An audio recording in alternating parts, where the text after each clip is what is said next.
is the microphone and the echo. It's somehow so hard to hear people talking in a room, even though they have a microphone right close to their face, because the echo is horrible. And if That's you have why any for, background noise, sure. it disappears. That's why for panel discussions, Yeah, the really professional audio level would be to have each panelist have earphones so that they wouldn't have to worry. The panelists wouldn't have to worry about the echo and the absolutely. acoustics. That would be the way to do it. Absolutely right. That would solve the problem. But I don't know if any panel has ever done that. It's money. I mean, that's the problem. I mean, you don't know. I mean, spending money on audio equipment and having an audio specialist hook it up, it costs money. So for the panelists, if you can do these conferences on the cheap, sell books, sell tickets, do Stanley? the work and get away with it with your skin still on, you're doing well. You need a good audio technician. That's the problem. And they're not Yeah, available anymore. they're expensive. I mean, my They're hard to come son-in-law, by. yeah, was an audio technician, and he really got big bucks for it. That's right. I was one of them. And now I know why. Just Mhm. getting my mouth to work. Okay, everybody, welcome to tonight's little get together. Tonight I was trying to focus on books and books that I've liked. It's not going to be a book report, but what I'm going to ask the authors that are here, I'd like them to weigh in on their books, and then maybe we could have a little bit of a conversation, bringing some new information in that folds in on it. That's the reason I picked the books that I did. For instance, Bill Burns, you were the first to join. So my favorite book of yours is this one. Mm-hmm. Thank you. And for a couple of reasons. Number one, Bell Labs is mentioned in here, and I think it folds into the overall topic very nicely. And I think Colonel Corso is an interesting character. I would have loved to have heard him speak a couple of times. Fortunately, he's no longer with us. So, Bill, you are the guy that has mined that information. So, why don't you tell us a little about how you got this book, what you did with Colonel Corso, and some of the things that we might find of interest that we may not already know. Well, I was working with a motion picture company in Los Angeles. We were making a movie, which eventually turned up on Lifetime in 1997, called When Husbands Cheat. And we're making a movie, and the president of that company had a friend. The friend was Neil Livingston, who was out in the West, had run for Congress, and pointed to a friend of his that was going to testify in Congress on POWs left behind after Vietnam. There were POWs left behind after World War I, World War II, the Korean War, and Vietnam, and we know that. I can do a whole story on that. But in fact, the late Jim Sanders did, Soldiers of Misfortune. So he was testifying in Congress with this retired Army lieutenant colonel who was verifying the fact that prisoners were left behind after World War II.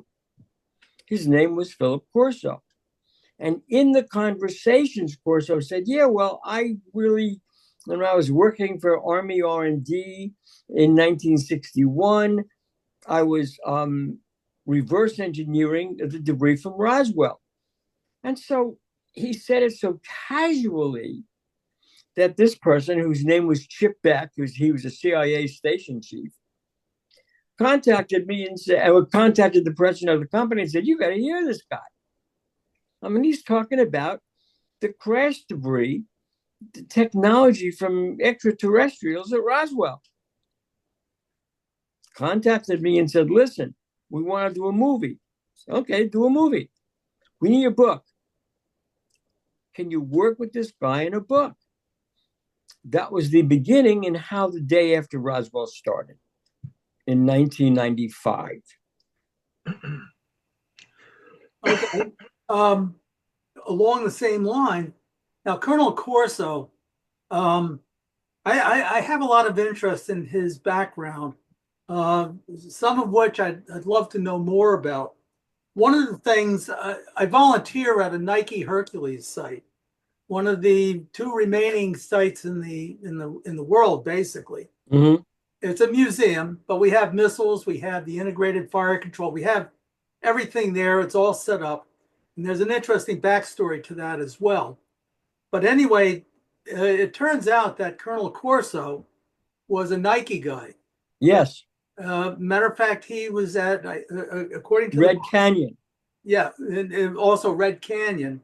Now, Red Canyon was the initial training site for the Nike and developmental area. So the battery that he commanded was there, and about that time it was around 53, I guess, 53, 54 maybe? 54. Okay. 54, 55. Corso was in Korea with General MacArthur in 1950, 51, 52. Then in 1953, he went to the White House. You know, in the news, this person was Lieutenant Colonel Alexander Vindman. Well, Corso was Lieutenant Colonel Alexander Vindman in 1953. Okay. Okay. Yep. And he was one of the military advisors to the National Security Council. And finally, in 1955, begged President Eisenhower, begged him to give him his own command. So Ike gave him his own command at Red Canyon, but the job was to develop the two-stage Nike. Yep, exactly.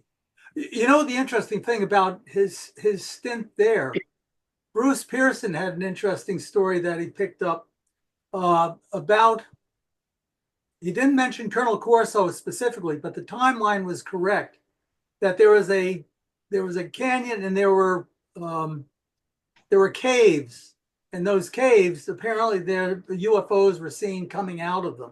Right. But the locals had this. And the story had it that Colonel Corso turned off the acquisition radar at a certain time, because the radar interfered apparently with some of the operations of the UFOs. So that was the first inkling that something of interest. Now, taking the Nike thing further, he went from Nike Ajax. The Ajax was a two-stage first generation. But then when he went to Germany, I guess around 1960, 61, he assumed command, I think, of a battery in Germany. In the late 1950s. He assumed command of a battery it was in the South. Right. The function of the missile, it was a two-stage missile. The function of the battery, I'll tell you a couple of funny stories about, well, not funny, but interesting stories. The function of the battery was not just to stop Soviet bombers coming over. I mean, obviously, that's the primary mission. Corso had nuclear warheads on site. Yep. One of the very few missile commanders with nuclear field authority. I mean, obviously, he couldn't push his own button and torch a nuke, but if he received the order, his missile site would fire nuclear weapons. Well, why are they firing nuclear weapons at a plane? That's pretty stupid. We were shooting planes down in World War I. The reason is that a nuclear weapon fired at a squadron would wipe out the squadron. Right. That's one. But here's the second thing. Here were his orders. World War III begins.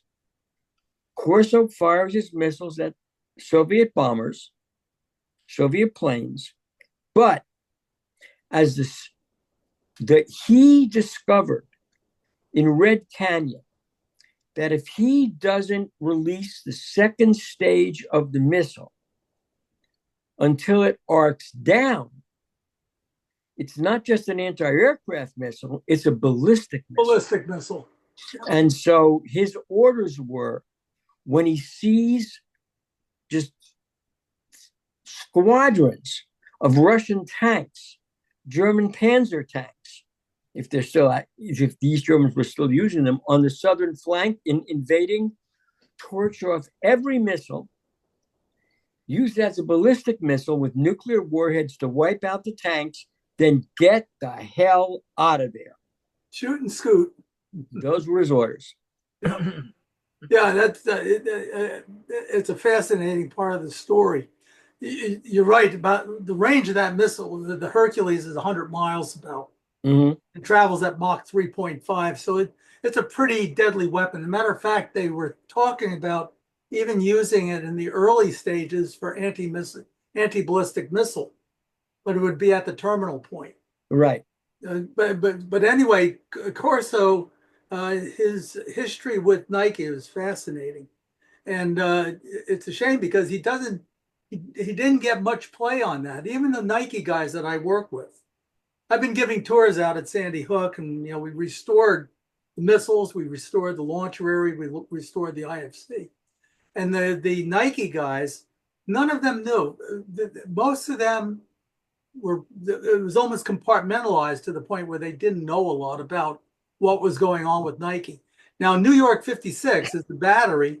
It's only 7 miles from the driving time to the Navy Pier. Okay, Earl, the Navy, where the ammunition depot. The thing was that in July of 1970, that battery, in 6 years, it was the only time they armed the missiles for flight in anger was July of 1970. And there are 24 nuclear-armed Nike Hercules missiles there. And so when they came within 5 minutes of launching, but interestingly, that's exactly the same time that a UFO landed about 7 miles away. And it was close to the site that blew up. Another Nike site blew up. The worst accident in Nike history took place along that Navy road. And that also happened at exactly the same time as Harlan Bentley. I don't know if you know the name Harlan. I know the name. Well, he was a radar operator at a Nike site in Maryland, Whiskey 93. And they had a crash, a UFO crash, outside of the IFC, between the IFC and the launcher area.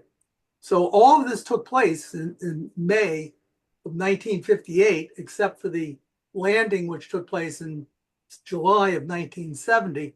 And that's also when the Hercules was armed and ready for flight. One of the flight crew, or one of the battery chiefs, was actually there and is giving the tours. Anyway, And that's so you itself. And so you lay that against the 1966 Maelstrom Air Force Base and then Minot Air Force Base, where orbs, UFOs appeared, and the missiles went no-go. Compare that again to what happened in the 1980s at a Soviet missile site. You know the story where the missiles armed themselves and the missiles entered their own launch codes. And the launch codes were to the United States and began fueling.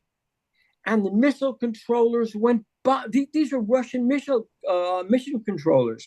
They went crazy. They were pushing everything they could figure out to stop the refueling, to stop the launch codes. Then the missiles went in a launch mode. Moscow Center tried to stop the missiles. They couldn't. A UFO appeared and the missiles shut down. Take the message. There will be no nuclear World War III. Yeah. You know, the last thing about that I have about Colonel Corso, and especially the transfer of technology, some going to Bell Labs, some going to other companies, Douglas Aircraft, whatever. The one thing that they don't talk about is because Fort Monmouth has a place called Camp Evans. Sure. And Camp Evans was part of the Manhattan Project, where the fuse mechanisms for the bombs that were dropped on Hiroshima and Nagasaki were developed. Now, also, Dan Harari. Do you know the name Dan Harari? I heard the name. Well, Dan's father was he was a research, he was an electrical engineer there, and he worked on some of the early drone technology, but apparently he worked on some reverse engineering stuff as well. And but it's all co-joined because the Signal Corps World War II were the ones that were doing the advanced work on radar. And then, Right. of course, U.S. Army Communications and Electronics Command morphed into that, and they took over all that control. And then they were joined at the hips with Bell Labs, especially for Nike. All the electronics for Nike's system, going all the way back to Nike Ajax and going all the way through Nike Hercules, was all developed by Western Electric Bell Labs. The missiles, both missiles, the Ajax and the Hercules, were built by Douglas Aircraft. So it's a small incestuous industry, but it all folds back in on itself because you can see the UFO components are scattered throughout the whole thing. Well, that's where the first integrated circuits from the Roswell crash went. There was a big discussion. What do you do with this?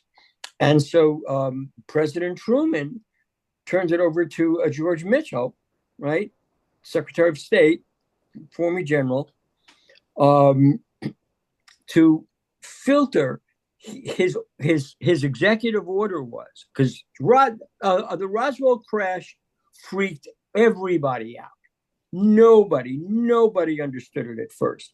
But when you spoke, because they're dead now, but if you spoke to people who were on the ground at Roswell, which I did, I mean, I spoke to them all, Jesse Marcel Jr., George Fulford, Earl Fulford, all the children of Roswell. In fact, in UFO Magazine, we had an issue called The Children of Roswell, where we actually showed how it was real. But anyway, the point was, it was frantic in Roswell in fall, after the fall in 1947.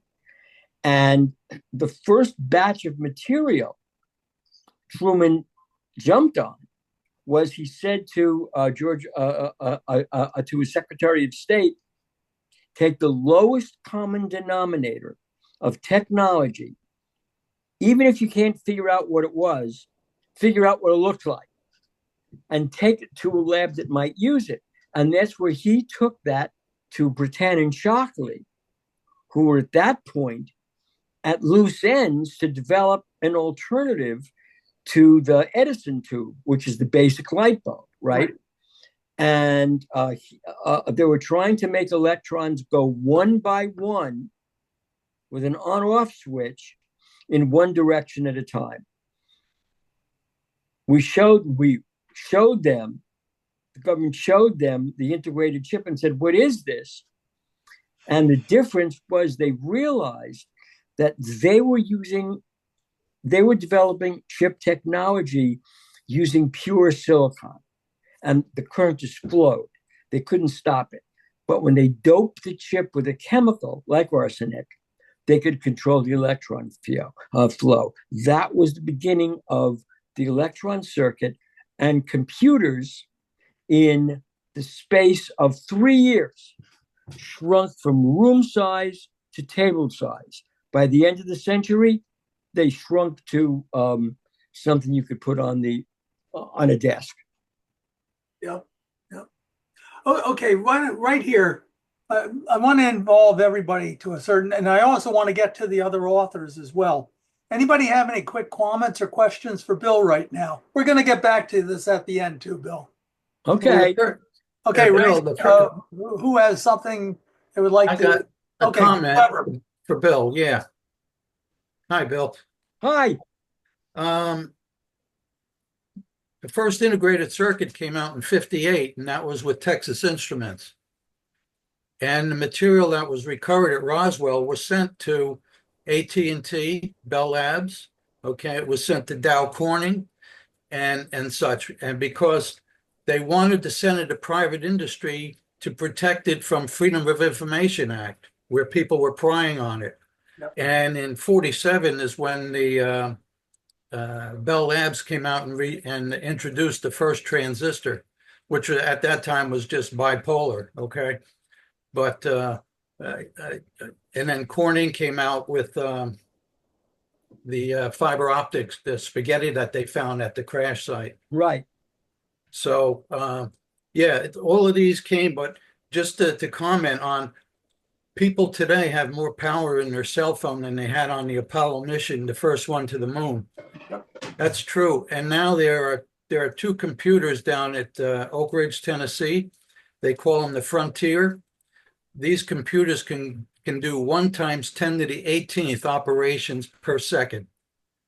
And those are still traditional computers. They're actually water cooled. They use 600 gallons of water to cool those rascals. Yeah. But that's moving right along. That's faster than I can think. Just for a comment. Excellent comment, Bill. Who else? Anybody else have a comment or a question for Bill? Bill Burns. Bill Weber will have his chance yet. Uh-oh. No, I would just like to say hello to Bill Burns. Hi, how are you? I'm fine. I'm glad you're doing well. Good. Thank you. Thank you. Thank you. Okay, I'm going to go on. And John Ventre, you were one of the early ones on. So, John, your book, and again, you can pick whatever you want to talk about, but I had I like I'm seeing, where is it now? It's in white. Huh? It's all white. The book. Oh, I got it. Yep, there it is. It was buried in my. I color Okay, coded this book it here. for you. Now, I know this is probably not John's favorite book. I like this because it was great science fiction. I couldn't put it down because the story. I was waiting to find out how his story ended. John, why don't you talk a little about this book? Well, it was it's the name is They Are Us, right? The time travel false flag. So, it's more, let's say, modern and deals with time travel and I guess interdimensional. But, it came about by a real encounter I had in Scottsdale, Arizona. I flew in 2 years ago, started going to the Arizona Fall League for baseball to watch the games. And when I was driving to my timeshare, I saw this area on the right of me, and UFO, it was Arizona Boardwalk.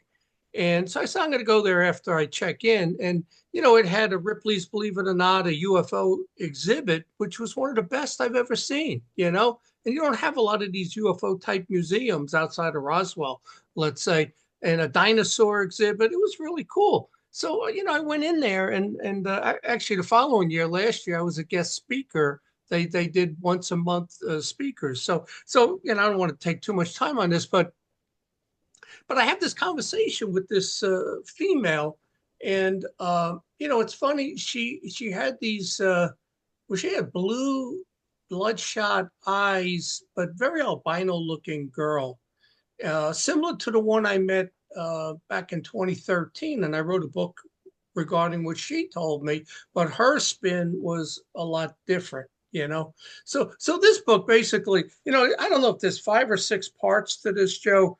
I go into like setting it up, what I believed in the UFO field, documents kind of proving that it's real.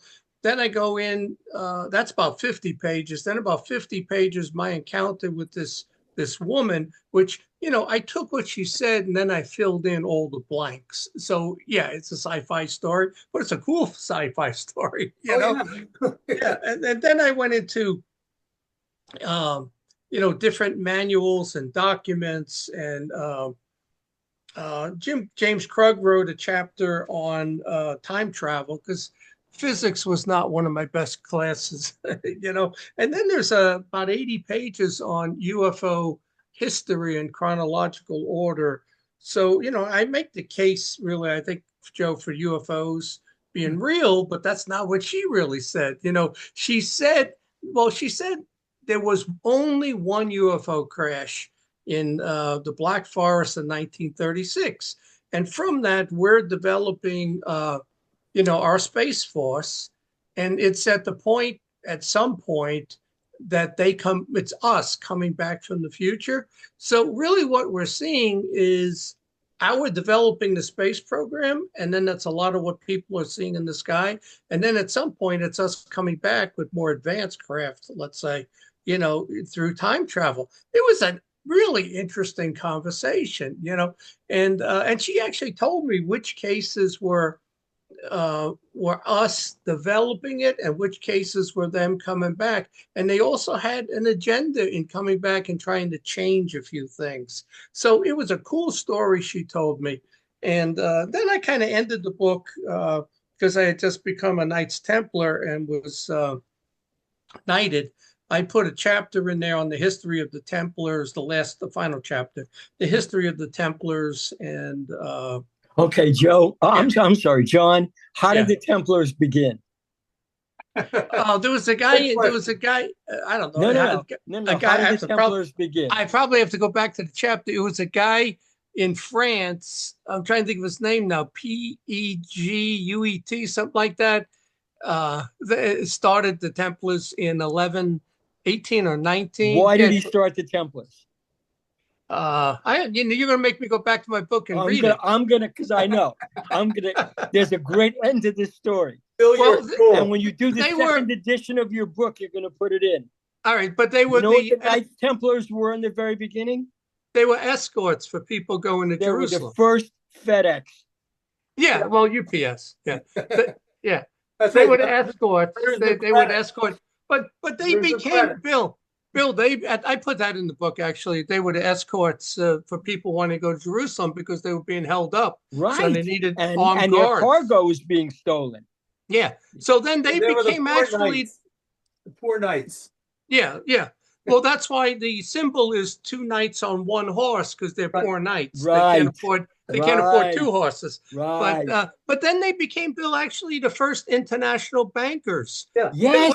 What they said was they had money in Jerusalem and money in France. And they said, look, just give us your money here in France and we'll go with you, armed guards, get you there. And then we'll use the money in Jerusalem to hand it to you. And so you don't have to carry money. Who merged with them in the Renaissance? Yeah. The princes of the Italian city-states. Yeah. And that began the modern banking system. Yeah, it did. Yeah. So, I got a chapter and what really happened in the Crusades. And it's a shame, the whole history of Europe has been the squabbling between countries. Like you see right now with Ukraine and Russia, there was no reason for them to be fighting. They're cousins. Exactly. That's like the North and the South. Right. Yeah. Ukrainians are also part Russian. Yeah. Because part of my family is from Ukraine, Slava Ukraini. Yeah. But this is the problem with Europe. The French and the English, the Spanish, etc. There was always these feuds and these wars, and and I don't want to get off subject here, but the reason Europe right now has open borders like we just had was between 30 million people leaving Europe to come to the U.S. World War I, the casualties, the Spanish flu right after World War I. And then, I don't know what it was, 40 million deaths in World War II. Europe cannot repopulate. They can't. The numbers are not there because so many Europeans died. So now how do you, and they are 100% socialism. You pay 46% in taxes, education, medical, everything is free. And they don't have the population because it's an upside down pyramid with more old people than young people. So they're toast. And Europe, in 50 years is going to be an African or Muslim continent. It's not going to be, white people are going to be a minority like they're going to be here, you're looking at a Malthusian solution. Yeah. I mean, this is really what Malthus predicted, that a population shrinkage, and there's no machine to function anymore. No, and it's a shame because I think if you look at the 6 continents or 5 different races or so, we were the best of the best for creativity, ingenuity. You could argue Jews have higher IQs, Southeast Asians do, but I think pound for pound, no, Jews do. Yeah, no, Jews do. They do. I know Ashkenazi they Jews do. only. No, the Jews do, and then Southeast Asia is second. Europeans would be third. But you could argue that pound for pound, we were the top, the apex. But that apex predator became so good at war, all we did was fight each other to take each other's area to the point that there's not enough of us left to keep us Why going. do you think that ETs live on this planet? They don't just visit us; they live here. One of the things They're Ingo's terraforming us. No, they don't want to pay for Netflix, so No, they just they- watch our news and see us yeah, they killing want each other. Hulu instead. Okay, here's let me throw this out. Yeah. They have discovered now all this genetic investigation that's been going on. In Europe, part of the strain only goes back like 5,000 years. I think it was for the AB negative. Yeah. Okay, it only goes back like 5,000 years, but I don't think they were able to find the genesis for it. It would have followed some type of a path. So this brings it back maybe to the book. How much of this is hybridization, and how long has the hybridization possibly been going on? Any thoughts on that? Well, I mean that you can ask the other people, but I've had 3 encounters with women that only one said she was a hybrid, although they all had very similar features of being albino, 2 with gray bloodshot eyes. This one had blue bloodshot eyes. And Bill, I don't know if you remember, were you at the Philly conference when Connie Willis was there with us? Do you remember Connie? Yeah. And there was a vendor there at the table, a tall guy with blondish, whitish hair, whatever. He was an albino, and she grabbed me, and this is 2011, and she goes, "John, come meet my friend here. He believes he's a hybrid, and he had those same albino features as these women, Well, that's what Ingo Swann told me 40 years ago. He told me that there are aliens and alien hybrids who really populate this planet. Yeah. And a lot of the hybrids are embedded into industry and government. And that's how ETs are trying to keep this planet alive, failing, but keeping this planet alive. Yeah, well, like you said, they're preventing World War III, but it seems like we've become so good at war that that's where it seems to always lead. But nobody cares. Like Trump now is actually saying, I want to stop the killing. You're killing all these young men. But Russia and Ukraine and all of Europe and Japan and South Korea, they all have the same problem. They don't even have one child per family. Italy is 0.9, Spain is 0.8. Just do the math. Every 40 years or 50 years, the population of your country drops in half again. So what are they doing? They're killing each other. So now an entire generation can't repopulate.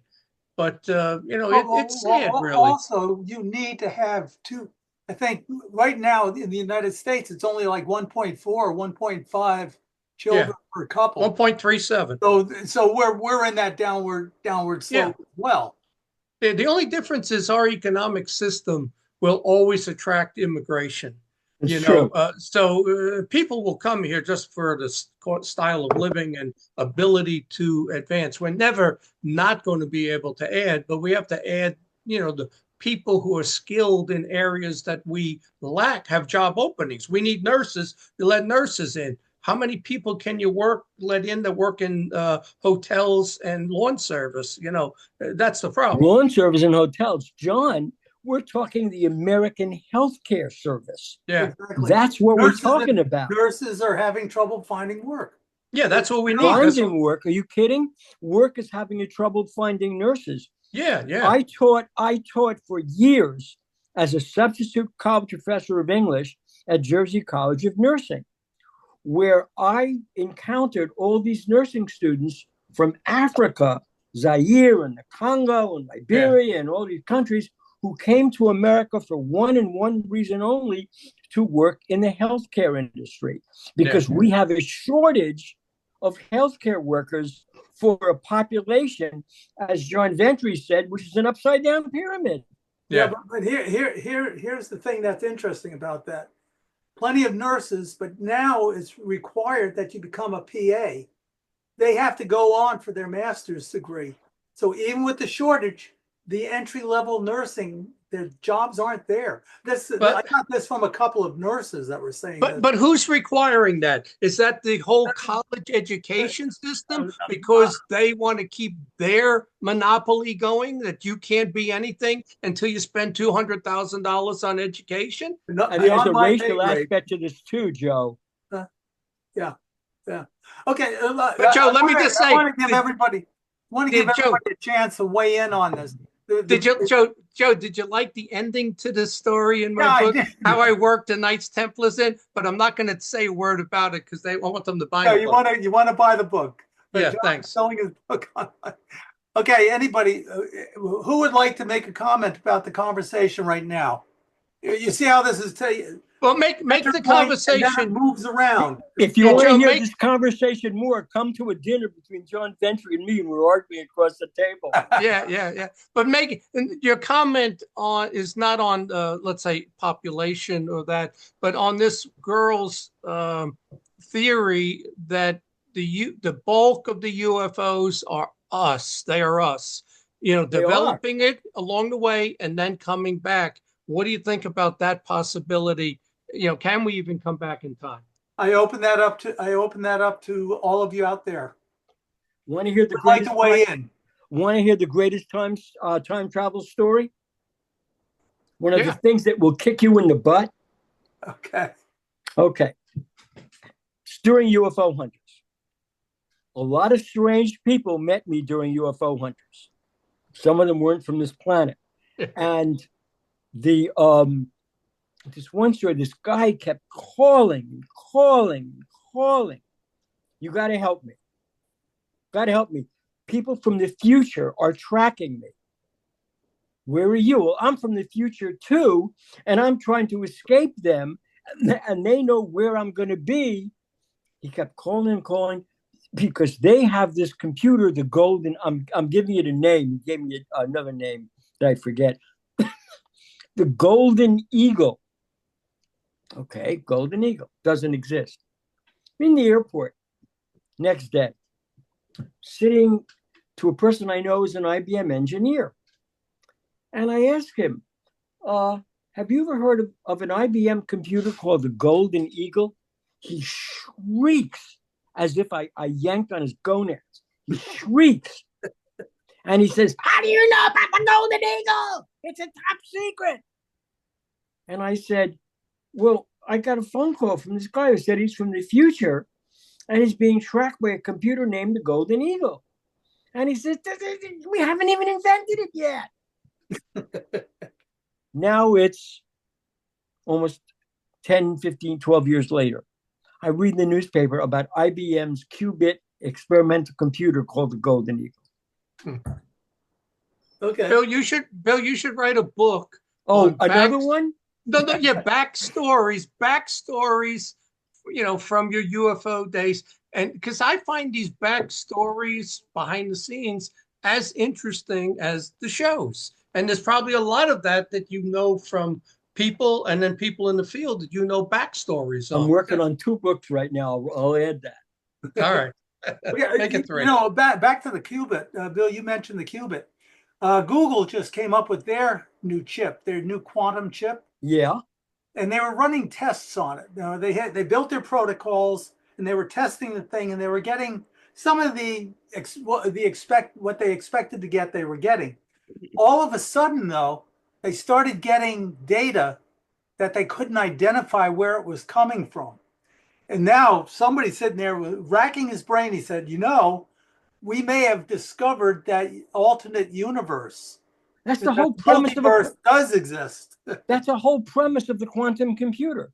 Because quanta are such steady state and third state, different kinds of particles, that they exist in more than one universe at the same time. Yeah. That's why they're such fast computers. Yeah. But if we're in multiple universes at the same time, that's a frightening concept for most people. That there are multiple universes. That means Timothy Leary was right. Yeah. Better living through chemistry. You're right. Okay. I'm sure somebody wants to weigh in on this. Bill Weber, I know you're an electrical engineer. Joe Abeg, you're a pilot, so you probably have a couple of ideas in this area. No, I'm just listening. That's all. Okay. By all the Feel great, free to jump in. Bill Weber, Bruce Cornett, too. I know Bruce is out Oh, there. where's I'm Bruce? sure he has some ideas. Hey, Bill. Hey, Bruce. Yeah, we had some fun back in We have some 2007. fun, buddy. Yep. Yeah, and did you know that Prometheus is trying to resurrect that now with the vortex images? Oh, really? Yeah, they asked me for the unedited, the real originals. So they've also gotten a license to do a lot of stuff on my pictures. So That's that stuff great. is apparently coming out. I look forward to seeing it.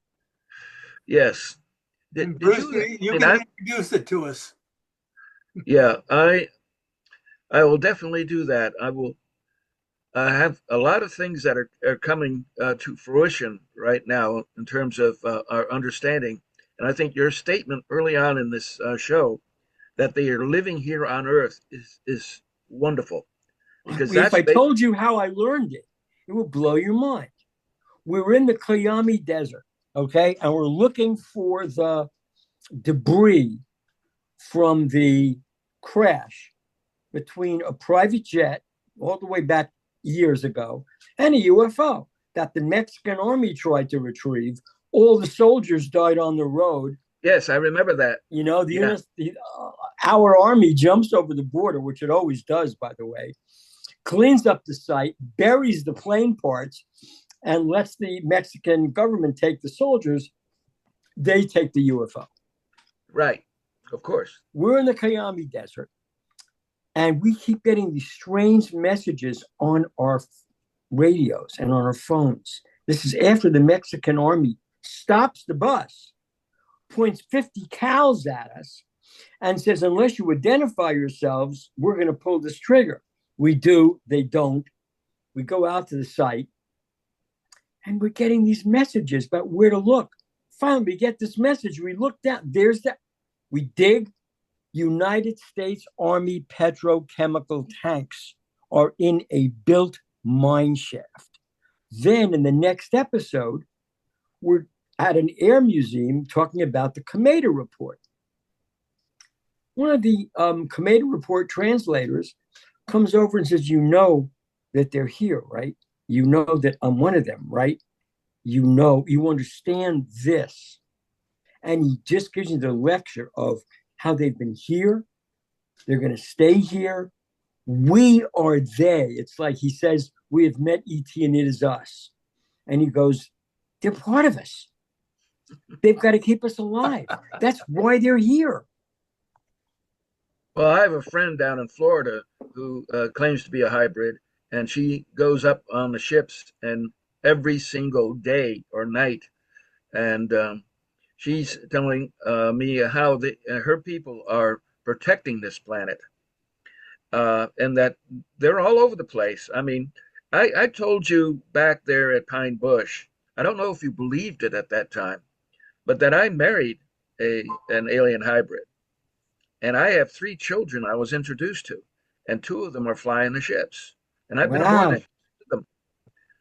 So there's no question that they are here, and they have these. Tell them to come here and bring me a kidney.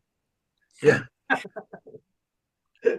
Oh, you should have been in touch. I could have provided you a kidney in about 4 months ago. But at any rate, always a day late and a dollar short. right. Yeah. But the people who I've been involved with, I mean, for example, my third wife, Patricia Hoff, she supported all of my work out there in the field. She was a computer programmer. She had graduated from Brown University and UCLA, and she surprised me by telling me that she even worked for 2 years at Wright-Patterson Air Force Base in 2009, 2010. said, "Oh my God," I mean, we have people all around us that we don't even know what they're doing, and Hey, a lot of them don't know what they're doing either. I'm one of them. any rate, the thing that I've learned from my study, and which is a large part of my book, and I am so happy that Dr. Bruce Maccabee did a portion of a chapter on and contributed for that, so that I was really happy that he wanted to get involved with that. Um, but my work out there in the field, I became aware of that these beings are living underground, right underneath all of the our populations and our Air Force and Army bases. They're right there. Well, look at the undersea USO bases. I Mhm. mean, off the Florida coast, I'm in glad the you Gulf mentioned of it, Bill. Mexico, actually the Gulf of America now, but Yes, right, invisible Ivan T. residence. Sanderson. That's good. That's it. Yeah, Nick Curto, we haven't heard from you tonight, Nick. Nick, are you with us there? I think is falling asleep. I'm not sure. Nope. No, he's not. He's with us. You have any comments, Nick, or questions, or you got a wide range of subjects to touch on here?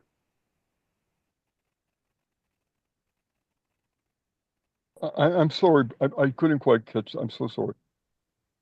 Oh, I figured the conversation, I mean, the books are leading into different conversations that are, it's an expansion of what we were originally talking about. Oh, books. It was Okay. designed to be.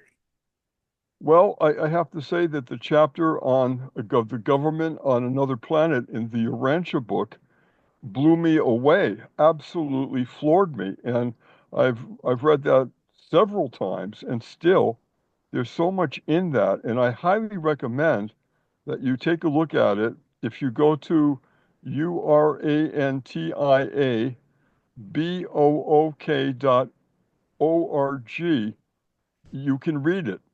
Free. It's in the website, and it's called The Government of Another Planet. And they talk about in detail, and they say that planet is fairly close to us. And the one thing, the takeaway from this, which floored me, is they say the highest crime on that planet is the betrayal of public trust. The betrayal of public trust. Run that right now on our planet, say in our government. And can you imagine what a difference it would make? I mean, with all due respect to the people that are there, and what we know about what's going on with some of the deals, that would change everything. Anyhow, the Urantia book has to be number one for me. Okay, all right. Does everybody know what the Urantia book is? Oh yeah. Oh, Okay. most definitely. Okay.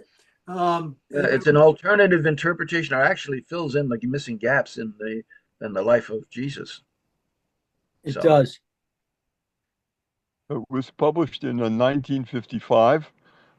It was being downloaded by someone they refer to as a sleeping subject who was saying amazing things when he went into a deep sleep. And his wife said, he doesn't know any of that information, nothing. How could he possibly? And he was talking in his sleep. So she got a hold of someone in Chicago, Dr. William Sadler, who was known for debunking false information and very studying all that.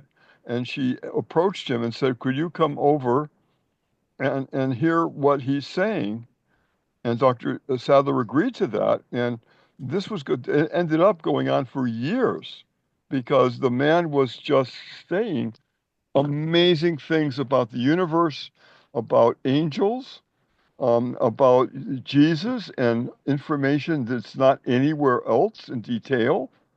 And Sadler was a smart cookie, and it took him a while to say to tell his friends, I think this is legitimate. There's no other way to explain it. And he had a group of friends that met in his home in Chicago, and they were called the Contact Commission. They named it, and they went through what was being recorded because it was recorded in writing. They got someone to take notes, and then Dr. Sadler said, if you have any questions about this material, which they did, and then he would bring it back, and again when the man was under sleeping, I don't think they used anything except that he was sleeping, and asked him that, and he would come back with the answers. But when he woke up, he would say things like, "Was I sleeping at all?" Well, he was out for like 4 hours, and he would say, I don't think I was. Let's see. He had no interest at all in what he was saying, which makes sense because none of that information could be attributed to him. It was Right. through him. It's an incredible, amazing story. I always tell people in that movement, the Urantia movement, it would make one hell of an opera. Could you imagine? And in fact, I just learned recently that there is somebody who is writing music in an opera style, and I want to contact him and ask them if he ever, I believe it's a man, thought of doing the story of the revelation of the Urantia. It's called the Fifth Epical Revelation. Epical being Jesus was the fourth. Anyhow, it's an extraordinary book, and it absolutely surprised me. I was going to a Unitarian service for 2 years, and the Unitarians, read from a variety of books for their service. And after 2 years, the minister said, for my last reading, I'm going to read from the Urantia book. And I sat there thinking, maybe that's an Eastern Indian. I've never heard of a word like that.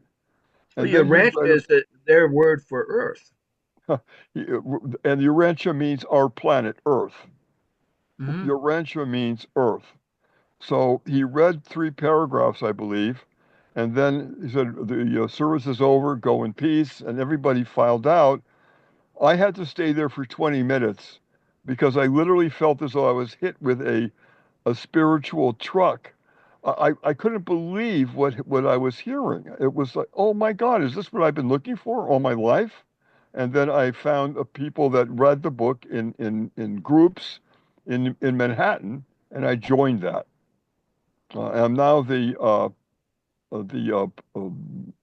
outreach chair for the New York chapter of the Urantia book. Wow. But anyhow, I highly recommend uh, just read page one, and it's like potato chips. Literally, once you read page one, I guarantee you're gonna Eddie, cancel the rest of the day because you won't put it down. You will not put it down. okay. Could you spell that? I'm sorry. What?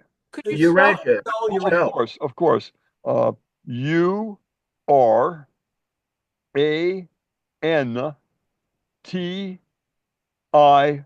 Hey, right, Book, Urantia. book.org. That will do it. Okay, thank you. And Okay. my email is on my page right here. And why don't you copy that and let me know what you think? I'd be very, very interested, especially with this group, to see how it's hitting you. But beyond the first chapter, go to the table of contents and look up the government of another planet. Read that. Okay, thank you. Okay, my Everybody pleasure. got that? Okay. Say, Bill, I have a question for you. Sure. Which Have bill? you ever have you ever heard of two Which Bill? ETs? Bill Burns or Bill Yeah, Weber? Bill Burns. Have you ever heard of ETs by the name of Maya and Lyra? I heard of Lyra, didn't hear of Maya, but I heard about Lyra. Somebody mentioned that name to me. Well, yes, uh, Shirley MacLaine talks about Maya in her book Out on a Limb. Mm-hmm. And something happened to me last year, which was rather important because I got confirmation that uh, Ted Rice, who was written up by Dr. Carla Turner in her book Masquerade of Angels, had run into Maya and Lyra at the ski resort in Idaho. And spent part of the summer there with them, and then was later taken to their underground base in the Peruvian Andes, and was actually shown how they clone humans and transfer consciousness to those clones. And when I read that book, it blew me away because I said, wait, this is all very familiar.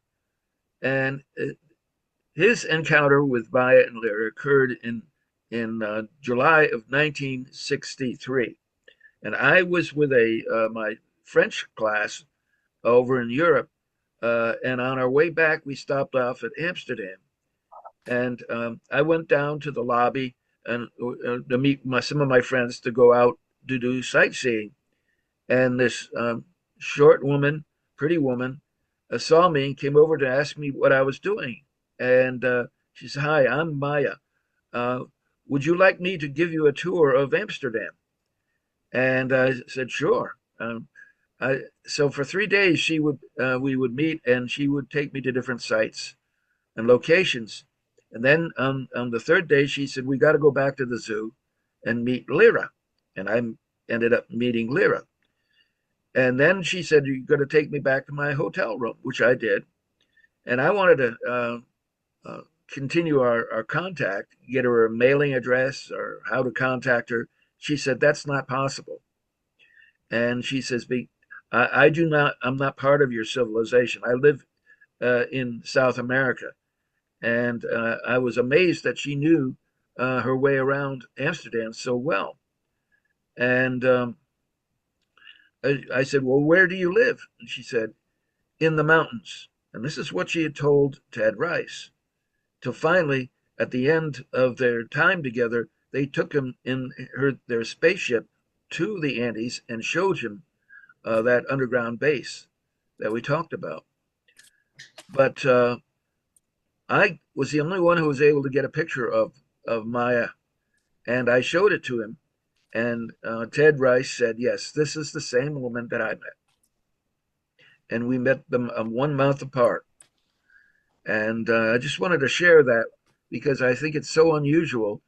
This was in 1963, and we already had ETs walking among us back then. Oh yeah, we had ETs.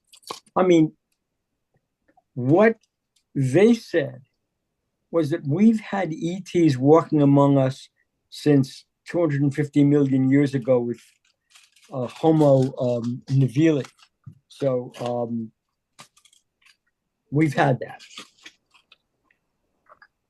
Well, you know, the same thing, coming across people that just seem slightly out of kilter, okay, different in some way that you can't put your finger on. You know, it's a sense that there's a difference. I can count on one hand the number of times in my life that I've come to somebody that you get that vibe from. You don't know what the vibe is. I'm not saying they're alien. It's just that it's almost like something that's slightly out of phase. Okay? Normal in all respects, but just slightly out of phase. It's like your radio. You're getting some type of feedback from a radio that's just slightly. Here's the reason for that, as it was explained to me by them. The human being, is one of the only species, and then I have to go because I've got to get up early tomorrow. The human being is one of the only species on this planet that has 95% of its DNA useless. Doesn't function. It's called non-coding DNA. Mhm.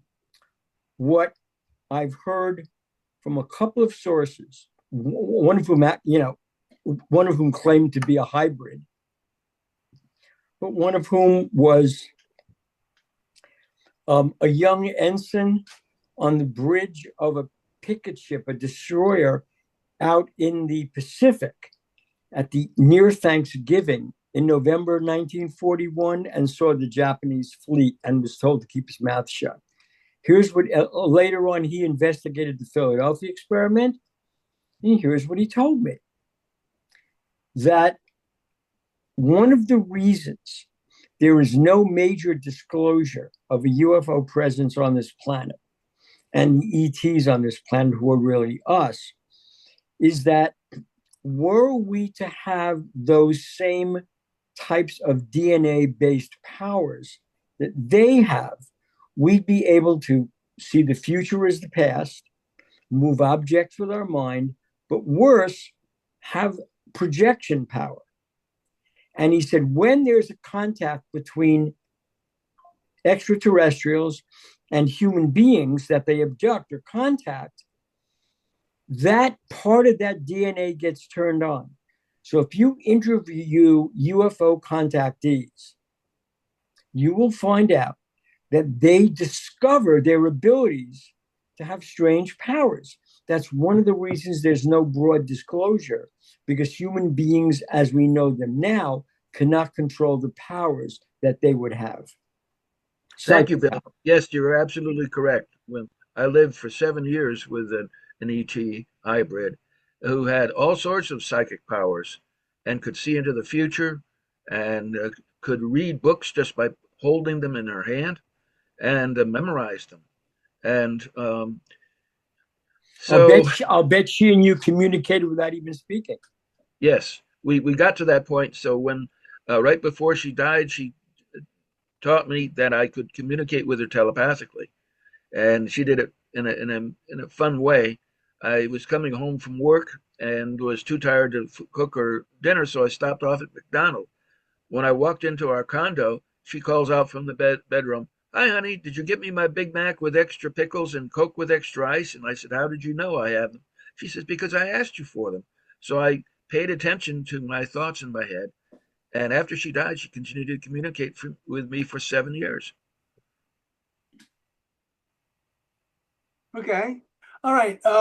It's about 10 after 8 now. I want to get to a couple more folks. I want to get a conversation with people. I want everybody to participate. So right now, let's go to Bill Weber. Bill, you still with us? Yeah, of course. Okay. This is the book that Bill Weber wrote, and he's along with George Filer. Now, George isn't with us tonight, but Bill is, and he can speak to this. Now, first of all, my comments. I'm going to do my book review. Okay. I found this very exciting. I mean, there's a lot of books out there that end up sitting on a tabletop someplace, and that's it. Bill and George's book is excellent. I couldn't put it down, just like the other books that I'm talking about tonight, Bill Burns and Bruce's and so on. Bill Weber, how about talking about your book? Okay. Dissect it for us. Well, first off, I used to be a state director for MUFON. I've been with MUFON for 26 years. And we parted company, and essentially it freed up my time to put down some of my thoughts in this book. The book consists of a number of cases that are documented, and some that I've went to and investigated with my field investigators and such. And then also there's a lot of work done by I sat down with George Filer, and he contributed to Pine Bush chapters and also a chapter on the incident at Fort Dix McGuire. that are in there where there was a lot of UFO activity, which then resulted in perhaps an alien being running around at Fort Dix that was shot and killed, and he passed away at McGuire. And I guess my rationale is a lot of the cases that I've investigated, a lot of the things that you hear, what aggravates me more than anything is the denials. Okay, it's swamp gas, or it's this, or it's that. Okay, oh, it's the Condon report that say everybody's smoking dope and stuff. It's baloney, and it really, excuse the expression, pissed me off, because a lot of people see this stuff, they report it, and people then look at them, smile at them, laugh at them, and then deny it. All right, so the book itself consists of a couple of cases that we actually have radar on them, and you can't deny radar. One of which happened up in Bethlehem, Pennsylvania, where there was a grouping of metallic targets that were 3 football fields in length and 150 feet wide, and they were tracked. Okay. My state section director, with MUFON, and myself went up there to talk to these folks, and essentially he filed a FOIA request with the Air Force and everybody else, and they came back and says, we don't investigate anything like that. I actually have the radar tracking in the book. Okay. What part of that was I called Bethlehem, Lehigh Valley Airport, and the reason being is part of that radar revealed that there was an aircraft that came within 1 mile of a midair collision with these things. And I guess the pilot called down to the tower and says, get me the hell out of here. And they put him down, and you can see his transit coming down away from these targets. And he landed at Lehigh Valley. So I contacted Lehigh Valley and talked to the airport manager, and they wouldn't. He says, well, do me a favor, send up what you have, and then we'll get back to you. And I says, no, I ain't sending nothing up. I'll bring it up. Okay, I want to talk to you. I want to talk to the tower. I want to find out who was flying that plane, who was on the plane, and so on. And I never got back. I tried 3 times, and they just wouldn't get back to me. So my investigator then followed it up, because this was traveling southeast, where it was seen in Bethlehem, and was getting in the airspace around Philadelphia. So he contacted through a FOIA request to Willow Grove Naval Base. Okay, and then 2 months later, they call him back and say, oh, we didn't have our radars turned on that day. Again, it's a bunch of crap. Okay, and so that's kind of frustrating stuff. Basically, I talk that, UFOs have been around a long time. I mean, it's documented during the Roman civilization, or the, early Rome, where people were seeing these things, and they call them shields in the sky. And they're reported, they were documented. And then you had, other activity moving forward over in Nuremberg and in Germany, where they saw a whole bunch of these things in the sky. It looked like they were having sky battles, and they were documented. And then soon after, the same type of situation occurred over in Basel, Switzerland. They too were documented. Okay, but everybody was saying, no, that's not it. They're just looking to get publicity and all of this stuff. Okay, which again is part of the denial. I begin the book by a chapter. It's called In the Beginning, which I just covered. And then again, of course, you have the Roswell crash, but we'll get into that a little later. Then I jump forward to the year is 1965. Now, that was an interesting year because several things happened. Number one was the New York City blackout. I don't know if you remember that. Certainly do. And the other one was there was the Kecksburg incident, Kecksburg, Pennsylvania. And then also there was Exeter, New Hampshire. And I spoke to the police officers up in Exeter, New Hampshire, Officer Tolan and Bertrand, and they told me the story. And this thing, the lieutenant up there called the Air Force Base, and it reported what was being seen. They saw a ship going up and heading toward the shore. And when they contacted the lieutenant told them, oh, that was our runway lights at the base that were turning them on and off. That's what was being seen. Okay. So again, here we go again, you know. Blowing Kecksburg, smoke. I'm sorry? Said they're blowing smoke. They are. I mean, that seems to be the standard operating procedure, blow smoke. And again, with Kecksburg, a lot of people are saying it was a satellite. I know, what's her name? Leslie Keene is still digging into it. I think the jury's still out of what happened at Kecksburg. Okay. But a friend of mine he was a customer of mine. Actually, he was working for Westinghouse out there. He was on scene. And he says when he was there, like people were saying, oh, it was a meteorite. But if it was a meteorite, why would you have armed soldiers there chasing everybody out of the woods? His name was Ron Struble. And in fact, he was on TV. He was interviewed by Geraldo Rivera a number of years ago because of that event. Is he the fire chief? He was on the fire department. Yeah, he's the fire chief right now there. Right? Is he? Yeah, he's been in charge of that fire department for years. Yeah, well, I lost touch with him since I stopped calling on him as a customer. Yeah. Okay. Bill, could I stop you just for 1 second? Sure. We have Joe Abeg, and Joe Abeg is a captain on a Airbus, correct? Right, Joe? Well, I used to be. When I turned 65 in the United States, you can't be filling pilots anymore. So I've been retired for 13 months doing all my volunteer work. Now I'm running for politics. So oh, really? Congratulations. But Joe Abeg also is an experiencer. He had experiences as a command pilot on an Airbus. I'm sure he'll be more than happy to share those with us. But also, I wanted to ask Joe about his take on Bill Weber's story about that Pennsylvania sighting. I know it was quite well documented, and a lot of people knew about it. And the question about the radar, the way they say, oh, the radar wasn't turned on. What's your take on that?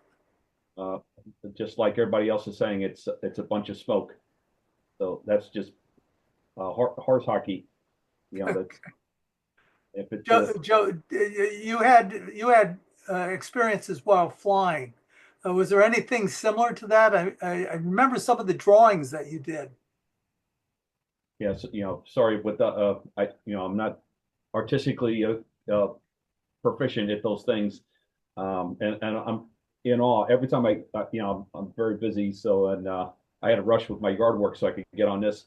So I didn't want to miss this, but I'm in awe with some of your guests tonight, and I have some of those books. And just a side note, I've known George Filer for a while with one of my volunteer jobs with the AFA, Air and Space Force Association, and George Filer is the current Medford chapter president, and I was the state president up until 1 October, and I had the honor of taking George because he can't drive anymore. He has to have his wife drive him, God bless him. But so I would volunteer to pick him up, and we would talk this subject all the way there, all the way back. But one day George and I went to Fort Dix and McGuire, and I got to relive George's experiences at that cemetery on Fort Dix off Texas Avenue, and then the spot Where the alien event took place. alien was shot. Yes, yep. So along the same line, and I shared this with George a while back. When I got out of the service, I was an athletic director at Fort Monmouth. And the local RAs, the FBI agents, they all would come in there to do their PT. They had to do so much PT a week. Well, anyway, I made friends with one of the RAs, and I knew him for about 2 years. And I was working, and it was like 8 o'clock at night one night. And we closed at 10, but John was coming in for a workout late. And it was in January of, I guess that was what, 69, right, Bill? 68. What's that, Bill? Bill Weber, 68. George, the alien being Oh, yeah, it was January 78. 78. That's what I meant. Well, 78. anyway, so this agent is walking up the steps. There's nobody else in there. It was a cold January night, and he walked in. Now you have to picture the guy was jovial and gregarious as you're ever going to meet. He was always joking around. He was an Irish guy who's just had that sense of humor. Well, he came in this one night and he was as white as a sheet. He had a trench coat on. He was carrying his gym bag. And he walked up and I said, John, you look like you've seen a ghost. And he said, they killed somebody on a military base. And he never said another word about it. So apparently he somehow was brought into it or knew of it through some other law enforcement that was involved in the shooting. But to me, that was a validation. I mean, the look on his face, knowing his demeanor for 2 years and seeing him as strange as it was, I figured that was just a little dotted line exclamation point. But also there was Bruce, unfortunately, Bruce Pearson's not here tonight. And Bruce is a pilot.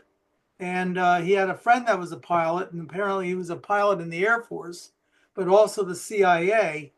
And the night that the alien was allegedly shot on the runway, he was flying a cargo plane in. They landed at McGuire and they taxied up to where they would deplane.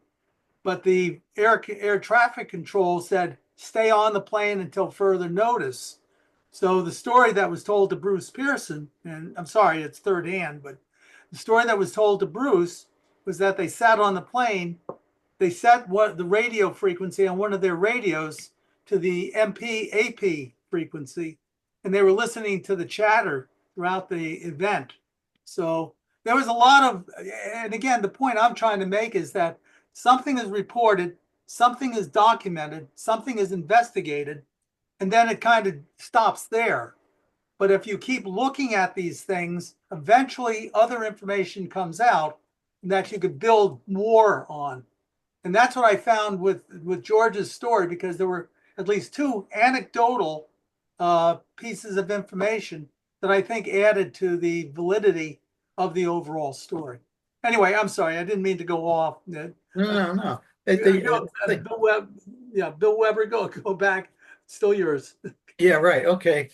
Yeah, getting back to McGuire and Fort Dix, there was a lot of UFO activity during that particular day, and so the base was put on alert. Okay, and these two guys over at Dix were running around with their Jeep going, because at one point they stored nuclear material there on the base, and so they're running around the base on a security mission, and they noticed UFOs above them and so on and so forth, and then all of a sudden their headlights caught somebody running in front of their Jeep, where one of the occupants of the Jeep got out and told him to halt, stop. And he didn't, and he unloaded his clip into him at 45, and then he was shooting at the thing above him, and then this thing took off, and that's where it ran into McGuire. Now, Jersey State Police were called in on that too, because basically shots fired. They wouldn't let him in at gate 5, but eventually they did. And the state police was there, and one of the guys from the Jeep was there. But they later on they had a lost time experience. They couldn't account for 4 hours, so they figured that they might have been abducted. But where this alien was laying on the field, they said it smelled like high concentrations of ammonia. All right. Next thing that happened was a plane flew in from Wright Pat, and there was a crew that came out and met them on the tarmac where the being was, and they told them that they would take over from that, and they told the state trooper he could leave, and they picked up this body and put it in a wooden box, and then took it back to the aircraft and put that in an aluminum box or a steel box and put it on the aircraft and took off again. Now, all of this was going on, okay? And meanwhile, George was going back to the base at 4 o'clock in the morning, and he sees all of the blue lights and red lights and stuff going on. He was trying to figure out what was going on. And I guess one of the sergeants there told him, well, there was an alien that was shot and killed. He says, an alien, what, Mexican or what, And he said, no, from up there. And he tried to get more information because George's job was to sit down and debrief his boss, which was the commander of the base. And there were photographs taken, but George wasn't able to get any access to them, even though he was in charge of intelligence. They wouldn't let him have it. And everything was hush hush. Everything was hush hush. Shortly thereafter, some people visited the base from Washington, D.C., and debriefed all of these people. Now, some of the people that were involved in this, they got redeployed. One went over to the Philippines, another one went over to Japan. Okay, so you couldn't get access to them. But one of these people did come forward, not directly, but indirectly, because he feared for his life to tell his story, and that's in that chapter. Okay. On a local front over here, close to where I am, there's a little town called Coatesville. Okay. And in Coatesville, there's a steel mill there. It's Lucan Steel. And basically, there was a sighting over there. Actually, there was a landing there at Lucan Steel. And let me see. I'm going to try it. Because I tried to put all of this in order of when they happened. 92. Security guard, she saw a UFO coming over, and she was staring at it, and actually she got sunburned, and she saw the thing land over on their property. And a lot of people saw it. A lot of people reported it. They contacted the local police. It was in the local newspapers here. But people kept I guess their information person at Lucan Steel said, basically this didn't happen. Okay. They accused the security lady of being drunk and called her an alcoholic.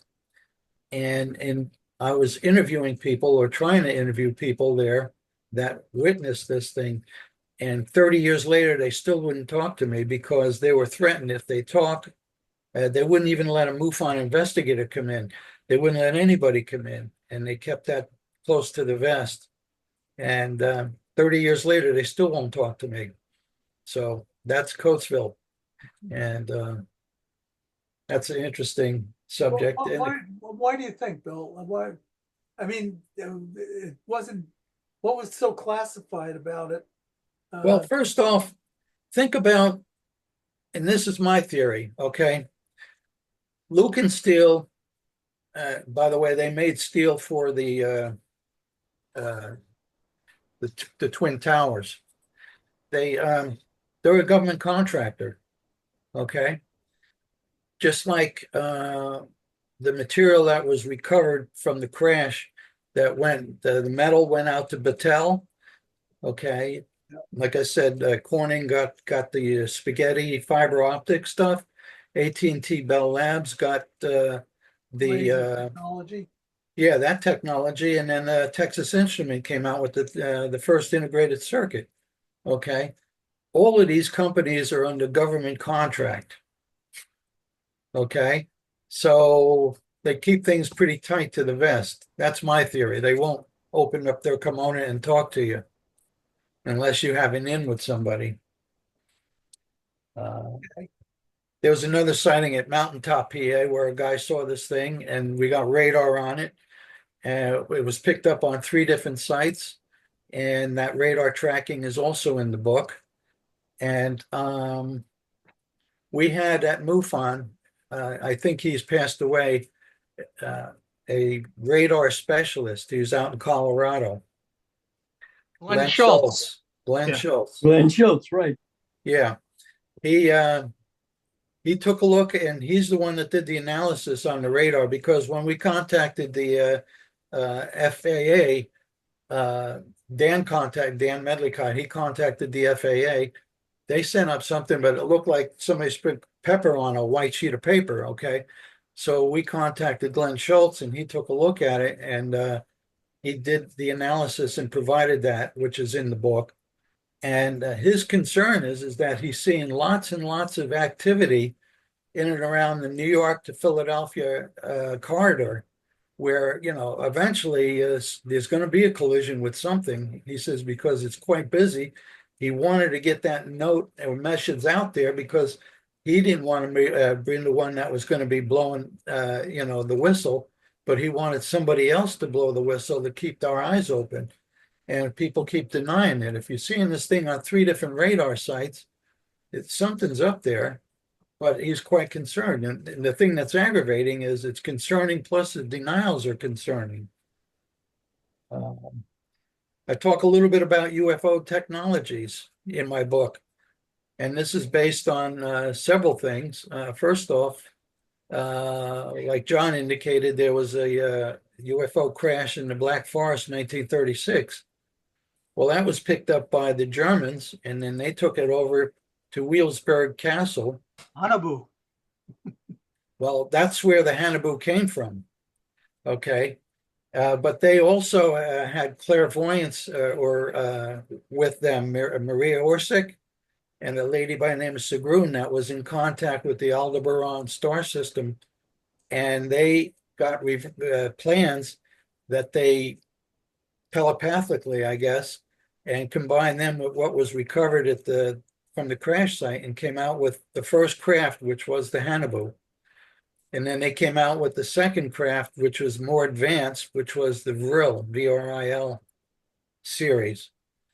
And it was during the wartime that pilots were being buzzed by these things. They didn't know what they were. They called them Foo Fighters.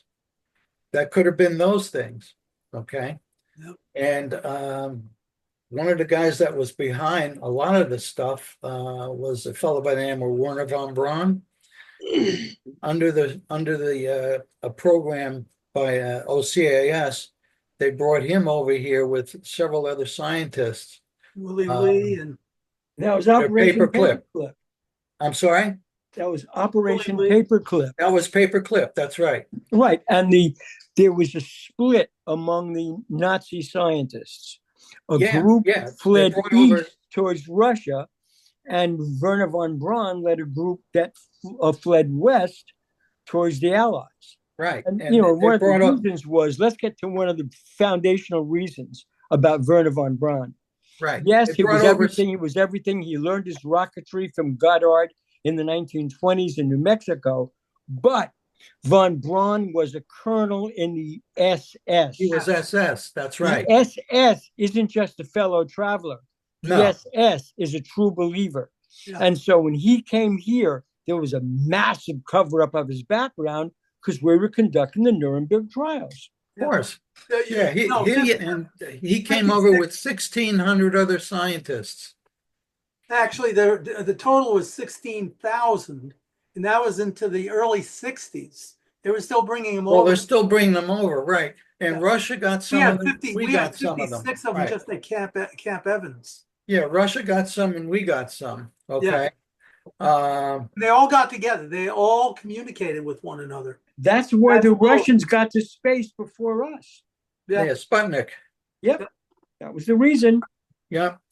And our technology was being filtered over to the Soviet Union by the American scientists working on our rocket program. Yep. That's why Eisenhower was so pissed. Yeah. Well, the other thing too is along with the development of what they were doing with these flying craft, you had the group over there, the Horton brothers, that came out with that flying wing. And if you take a look at the profile of that plane and compare it to a B-2 bomber, they look identical. Compare it to a B-36? Yeah. Yeah. Look at the B-36. Same thing. Yeah. Same thing. Now we have this stuff under the flying triangle, the TR-3B. Yeah, TR-3B. Thank you. Yes. And supposedly, I was just reading, and I don't know how true it is, that we have something now that can achieve speeds at Mach 9. We may which is- have things that are going fast. We're 50 years behind where we think we are. right. And it's also anti-gravity. Yeah, don't forget in my book I talk about us being buzzed by one of these supersonic UAP when we were flying over the Walcott River Valley, and we clocked it at over well, almost 4,000 miles an hour, Yeah, and it that's bounced the helicopter. And how do you get a picture of a helicopter? I mean, of an object flying as faster than a bullet out of a high-powered rifle. Oh, And it get it depends on the altitude. It depends on the altitude they're at. In high-speed film. 1969, No, there wasn't. 1969, during the lunar mission, Apollo 11, we had three objects fly over my ship on Ocean Station Victor. They were clocked on radar at 3,500 miles per hour. They were Yeah, flying that's about right. in formation directly over the ship from horizon to horizon in about 7 seconds. Yeah, George indicated when he was over at the station overseas that they were on a refueling mission, okay, and they got an alert from London saying that there was a unknown object in the sky, and if they would try and track them down, and so George was on that plane, and they went after it, and they came pretty close to it, and he Yep. talks about that too. He says this That's thing in his is book. huge. I'm sorry. Yeah, that's in his book. You know, Yeah, A it's in the Strange book. Craft. Yeah, Yeah, it's in my book too. Yeah, and he had a brief Prince Philip. Right, right.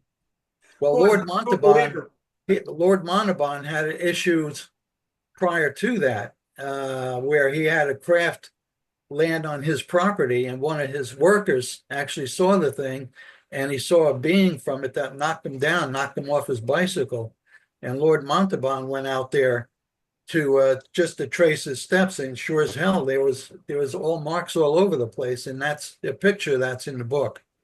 Yeah. That was Well, getting documented. back- All of this stuff this stuff Yeah. happened. It's not something that I make up. It's not science fiction. This stuff Well, happened. how do you get a picture of something traveling at over 3 to 4,000 miles an hour without knowing when? At altitude, you can catch them. Well, I didn't No, say no, they just got a. I'll explain how it happened. I was in between the Japanese cameraman to my right and the pilot to the left, and I was taking photographs of areas on the ground. And after we had passed over the Walco River, traveling west to the other side of the valley, I went to take a picture, and this voice in my head said, "Wait." And I looked at the pilot and I looked at the cameraman, and they weren't looking at me and they weren't talking to me. So I refocused my camera and went to take a picture, and this voice in my head said, "Wait." And so I waited, and then this voice said, "Now." And when I pushed the camera button, the craft flashed in front of us and bounced the helicopter. And this No happened two more times. Each time, "Wait, now," bang. And that's how I got it on They film. want to be seen. Yep. They Oh want yeah, to be this is seen. all this is all very, very intentional. Yep. Yep. Yeah, yeah. Okay. Carbondale, Pennsylvania. Anybody ever hear of Carbondale? Yeah, What's that? sure. mining. Carbondale.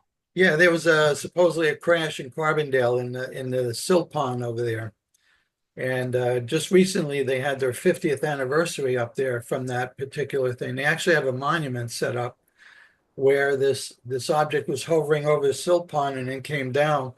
It was reported by a couple of teenagers there that at the time, and then the whole town went crazy. There were people coming in from all over the place. They had thousands of people going into this little town. They had traffic control problems. And it was alleged that these kids threw a lantern into the water, and that was what people were seeing because they saw a glowing object in there. They actually went out on a little rowboat, and there were divers that came in to look for this thing. And again, other people said that they saw a large truck come in and pull something out of there and go off to God knows where. Okay, so that is another thing, the Carbondale event. And there was one in Lehighton. It was almost one of those Steven Spielberg UFO Close Encounters events where they were buzzing the town. And the police were out there in the middle of the street looking at this thing. And finally, one night, the whole town came out to look at this thing hovering above the town. And there were all these contactees and abductees in the area telling stories about it. There was one that might be still on YouTube where this one person went home for his birthday in near Lehighton. And he goes into the basement and he's got this strange feeling. He can't figure, looks out the basement window, right? So he's below level, sees a red light, an orb hovering over the backyard. And these two figures, black silhouette figures, come out. And the scariest thing about what this guy told me, his name was Chris, told me, was that he had PTSD when he saw these figures, meaning he'd been abducted before. He's so mad, locks the windows of the basements, grabs a fireplace poker, and someone to bash their heads in. Runs outside the house in the backyard to encounter these creatures. Bam! A flash of light. He wakes up in the morning in his car. And he's been abducted again. Yep. Well, that's like what happened at Exeter. Okay, everybody saw the thing. It was there for a long time, and then it took off and headed west or east. And the people at that town, the name slips me right now. It's a resort area that they're going crazy. They're calling the police all over the place trying to find out. And that's when they said at the Air Force Base that, oh, that's our landing or our runway lights that we're turning on and off. And of course, Exeter, New Hampshire is famous because of the Betty and Barney Hill incident. Barney Hill. Yeah. Which so ignited everybody in the Kennedy administration in 1961, because in 1961, Phil Corso was working at Army R&D, and John F. Kennedy, weirdly enough, in 1948, was attached to James Forrestal, Secretary of Defense, who was on MJ-12, who was arguing for disclosure and was pushed out of the window at Bethesda Hospital. Kennedy becomes president, is encountering Betty and Barney Hill, is encountering Philip Corso, writes a memo in 1963 to the CIA saying, hey, now remember, this is a president who's on methamphetamine from Dr. Feelgood and on LSD from Timothy Leary, writes the CIA in a memo. I have that memo. It's on the internet. Release all your UFO files to the Soviet Union, and he's assassinated 10 days later. Yep. It definitely seemed to be a linkage there. Oh, yeah. And after he tells Marilyn Monroe about all the UFO secrets at Area 51. And she was threatening to go public with all the information. And she tells Dorothy Kilgallen, who died shortly after interviewing Jack Ruby. Yeah. I mean, that whole thing. Jack Ruby, what in the world is he doing there? I mean, and his name was he's related to. Oh, I'll tell you. Jack Ruby is Jakey Rabinowitz. And two comedians, Gabe, what's his name? Welcome Back, Kotter, the guy who played Gabe Kaplan. And Adam West. Remember Adam West? Yeah. And Adam West had the ability to make asking what time it was a sexual innuendo. What time is it? And they're discussing Jack Ruby at this. This is Kevin Newland's old talk show about the Kennedy assassination. And so Gabe Kaplan says, "Oh, Jack Ruby's a moron. This guy was an imbecile." And Adam West says, "And that's why they used him." It was a mob hit. Yeah. Well, you know, the denials still occur. Just recently, there were several people came over in front of Congress and talked about their particular sightings and such. And this was, I guess, under the auspice of the All Domain Anomaly Resolution Office. And even though they're coming forward and they're swearing on Bibles and everything else, it's still being denied. It is being denied. I sent this guy, I sent both, who's the head of that committee from Tennessee? I forget his name.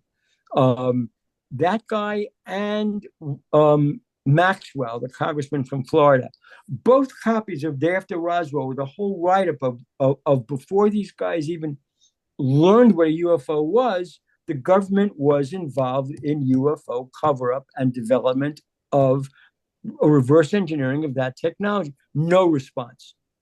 Tim Well, they had- Berkshire or something? Yeah. Tim Burkett. That's the one. Birkin, yeah. They had what? Project Sign, and then Project Grudge, and then Project Blue Book. And then soon after that, Right. soon after that, then they came out with this Condon report that denied every damn thing. Okay. And the It was reason designed was, to deny it two too. reasons was, two reasons. Roy Cohn, Trump's old lawyer, was investigating, worked for Joe McCarthy, Senator Joe McCarthy in the 1950s on the House Un-American, on the Senate Un-American Activities. And I can give you the whole background to that too, but he tabbed Dean Edward Condon as a fellow communist traveler because Condon was a particle physicist. So if you read the report from the University of Colorado at Boulder, when you read that report, they are saying UFOs need to be investigated. But when you read Edward Condon's preface to that report, he's saying there's nothing to see here, don't worry about it. And the reason is that the Air Force went to Dean Condon and said, the way you can clean your name from being tabbed as a fellow traveler is write a letter, write an introduction to your report saying it's all horsepucky, and we will clear your name, and that allows us to kill Project Blue Book. And that's exactly what happened. The other thing too, just on Project Blue Book, the guy that was hired there was J. Allen Hynek, okay? And his job was to discredit all of the reports that were coming in. But while he's working for them all of these years, he keeps seeing all of these reports coming in. And eventually when he left, he set up his own stuff. It was called QFOS, Center for UFO Studies, because he says there's got to be something to this. Worst Bill. J. Allen Hynek, according to folks at NASA, and I'm talking to someone at NASA, well, John Schisler, okay, who said at NASA there was a group called Special Access Projects Group. And if there was a UFO sighting, if one of the space capsules went to the Special Access Group, and the code was, it's SAP, we walk away. One of the people from that group whom we interviewed on UFO Hunters said that J. Allen Hynek and Rod Serling both communicated with one of the live aliens from the Eisenhower administration that was kept alive at Roswell. And the deal with Hynek was this, and I spoke to his daughter, she denied it. And the deal with Hynek was this: as long as you follow along our non-disclosure path, you can talk to this alien all you want to. And that's what he did until the Condon report was closed down, until Blue Book was closed down, all the reports were closed down. That's when J. Allen Hynek wrote Close Encounters of the Third Kind. Bill, I got a question. This book here, who's read this book? Anybody read this? Yeah. I have. Oh, I no, have. sorry, wrong book. Wrong book. No, this one here. What's the name of it? Interview. What's the name of it? Alien Interview. And it's Matilda O'Donnell McElroy. She's the one who related the story to Lawrence Spencer. Now, it's really out there, but the whole thing takes it from the Roswell and she acted kind of like a translator for the alien that the Bill you just mentioned. Yeah. But the story is fascinating because it lays out the whole thing. She was the nurse that rumored that she died, but she never did. She moved to Ireland with her husband, and she lived and she died of old age there. But this There was book a program on TV touches on that. There was a program on TV recently that showed a live alien, okay, and they wanted to communicate with him, and there was a lady that was communicating with him. I wonder if this is a takeoff of It that. is. Yeah. Yeah. I gotta go, guys. I'm sorry. Thank you for inviting Bill, me. thanks for being here. Thank Thank you, you Bill. so Good to much. see you again. Good to see you. Yeah, take care, Bill. Hey, I've got a question for Joe Abeg. Joe, did you mention you experienced a UFO on an airplane? I'm at like 7 sightings at this point. Wow. And Joe Foster brought me in, and what was that? 4 or 5 years ago. At Camp Evans. Yeah. Joe was one of the speakers, one of my speakers at Camp Evans. But if you Google my name or maybe Colonel Joe Abeg, MUFON, presenter, any Yeah. combination, you'll come up with that presentation for the first 5. Yeah, it's up on YouTube, and you can get to it from my website as well. So, Cool. yeah, it's very interesting. Like I said, Joe's he's not a Piper Cub pilot. He was flying the big ones, and he added sightings while flying the big ones, right, Joe? Yep, I have almost 31,000 flying hours. So the last one was one of the New Jersey orbs. And I got to say that probably 98% of them are misidentified. They're airplanes or helicopters, things like that. But I live in East Hampton, New Jersey, and it was up on one of our local YouTube or Facebook sites, and the video has disappeared, or I can't find it. But just like I'm seeing consecutive red illuminated balls, probably moving 100 knots.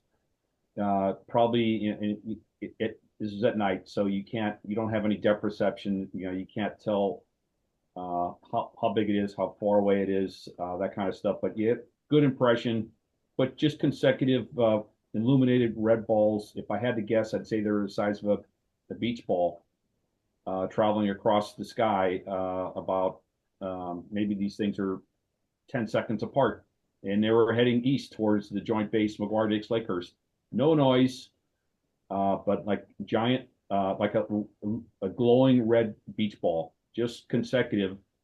And like I said, somebody else videotaped it, probably in my very development, and you can hear people screaming in the background because they're like going, "What is that? That's not an airplane.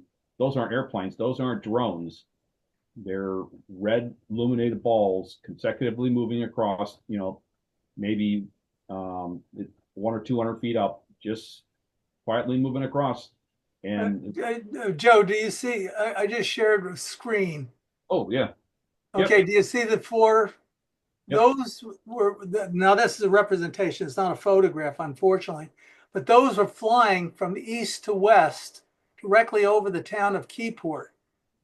We were eating outside at a restaurant, and these things flew over us, heading west. Probably looked like they could have been crossing the flight path for Newark Airport, but they were flying single file formation, probably about, I'm going to say maybe 150, 200 miles per hour. Yeah, that's basically what I saw, but they were spaced out half the distance from horizon to horizon, just consecutive, almost exact spacing, probably exact spacing. But these ones were heading towards the shore, as we call it, New Jersey. Yeah, pretty much eastbound. But we also have videos. A couple of people shot videos off the coast of Long Branch. They had 13 of those orbs flying right along the coast on more than one occasion. So whatever these things are, they seem to be really attracted to that area. They had no navigation lights. All they were was just red-orange spheres. That's exactly what I saw. Solid red. There was no strobe lights, no Yep. red rotating beacon, no green navigation light, just solid red, just like that. But mine were spaced out. Yep. Absolutely no noise. And that's the real weird thing, because if you're used to drones, they're loud and just the color. And it's just like, what the hell are those? Right. Right. There was one other thing. Okay. The nuclear power plants. Now you're in East Hampton, right? So you're Yes. down there by Salem. A little further north, Mount Holly, Burlington County, kind of in the center of that, just west of the Joint Base. Okay. Now there was a report of a UFO collision with some other craft that went down about a mile and a half, 2 miles from there. And the guy that it went down in his backyard right on Alloway Creek. And the Air Force came in, they removed all the trees. There was a fire, they removed all the trees. Coast Guard was there securing the site. And then also this one here for 18 months, we had orbs, we had all types of, I have 50 pictures that were taken by a friend of mine's son and his daughter of things that were flying over and around this site. There was one report of 5 of the red orange orbs about a mile from this site flying over the VFW building, lighting up the top of the trees so that they looked like they were on fire. So whatever those orbs are, they are all over the place. Was this part of the drone sightings? I'm going to say, yeah, that's a good question, because it went on for 18 months here, and this was Ocean County. So Monmouth and Ocean County is where all that orbit activity was taking place. You And showed a map showing the distribution of these things before, briefly. yeah, the distribution, well, also you have to, if you go 20 miles inland, you have McGuire Air Force Base. So you have all these things are co-located. There's nukes at McGuire, although they've never been acknowledged. Would you show that map distribution? Oh, no, I don't think I have the distribution. Oh, yes, I do. There it is. There it is. Orange orb distribution right there. 2013 and 14. I don't have anything for 2020, 22 and 20 or 23 and 24. But here is the distribution is definitely growing. 2009, 2011 and 12 and 2013 and 14. So you see that, and this is just orange orb activity. And my work and study was just north of all of those symbols, up around 84 to the left and east and west. Well, That's there's another interesting thing, and I don't know if anybody's really scientifically looked at this, but if you follow everything that was taking place up there, Bruce Cornett, where you did your 12 years of study, if you draw a line from Indian Town Gap, which is a major military installation outside of Harrisburg, you find that you'll see sightings between there and going into into the Pine Bush area. Also, Long Island, if you look at all the activity on Long Island, say going even back to the 1950s, you find that there seems to be a line that takes it up to the Hudson River area and of course the Pine Bush area. Now, I don't know scientifically, that's just my gut tells me looking at these things. Indian Town Gap is an interesting place. It was a highly classified area. It's mainly helicopter activities there now for, I think, the National Guard. And but also one of the 20 and back interviewees on, I forgot whose show it was on, but he said he went for his boot camp training at Indian Town Gap. Then he did the 20 and back, his space deployment or whatever.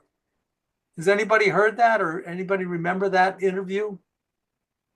No, I don't remember. Okay, well, I just wanted to throw that out. I'm going to take this down now, unless anybody has any other questions. I've got other slides in this, but. No, that's pretty good, Joe. Thank you for sharing that. Oh, no because problem. I'm interested in what really has been going on with these orbs and red ones, white ones, you name it. Uh, Many of them are moving around silently. You don't hear any noise. I mean, if it was a mechanical drone, Yeah. you would have heard the engines. No, the red orange orbs make no sound whatsoever. But They somebody never had a report of. There were none. The ones that flew over me at that dinner had no sound whatsoever. Made no sound. well, I've heard reports that some of the drones that people have been seeing do make a sound, and they assumed that it was a mechanical engine sound.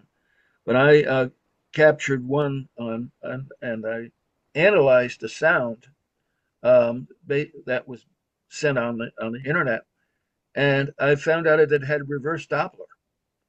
And reverse Doppler is a characteristic of the The UAP and loud and it anti-gravity. gets quieter as it gets closer. Right. It's exactly the opposite of normal Doppler. But normal Doppler, yeah. I like I said, almost everything I've heard is that they are. Well, that would make sense if they flow directly over you and they're not making any sound. Who knows what they made 10 miles away from you? Well, I captured one in that I captured on the 24th of September, 1993. That was just blew my mind away.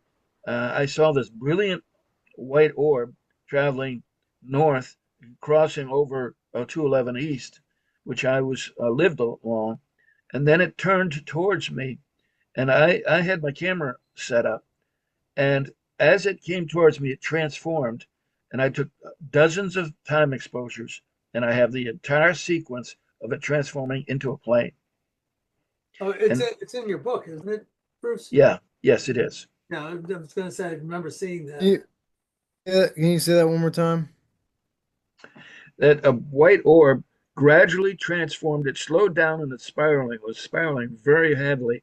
Then, as it slowed down, multiple lights appeared where navigation lights would occur. And when it flew over, it sounded like a plane, but you couldn't see any physical structure on it. So, I was recently talking to somebody about how they claim that they saw, I think it was an orb or something, transform into a plane. So Okay. kind of a parallel story. well, this one is in photographs. You can go and analyze it, and I did analyze it in great detail. And it was basically the interesting thing is that it was losing altitude as it was slowing down and it's spinning.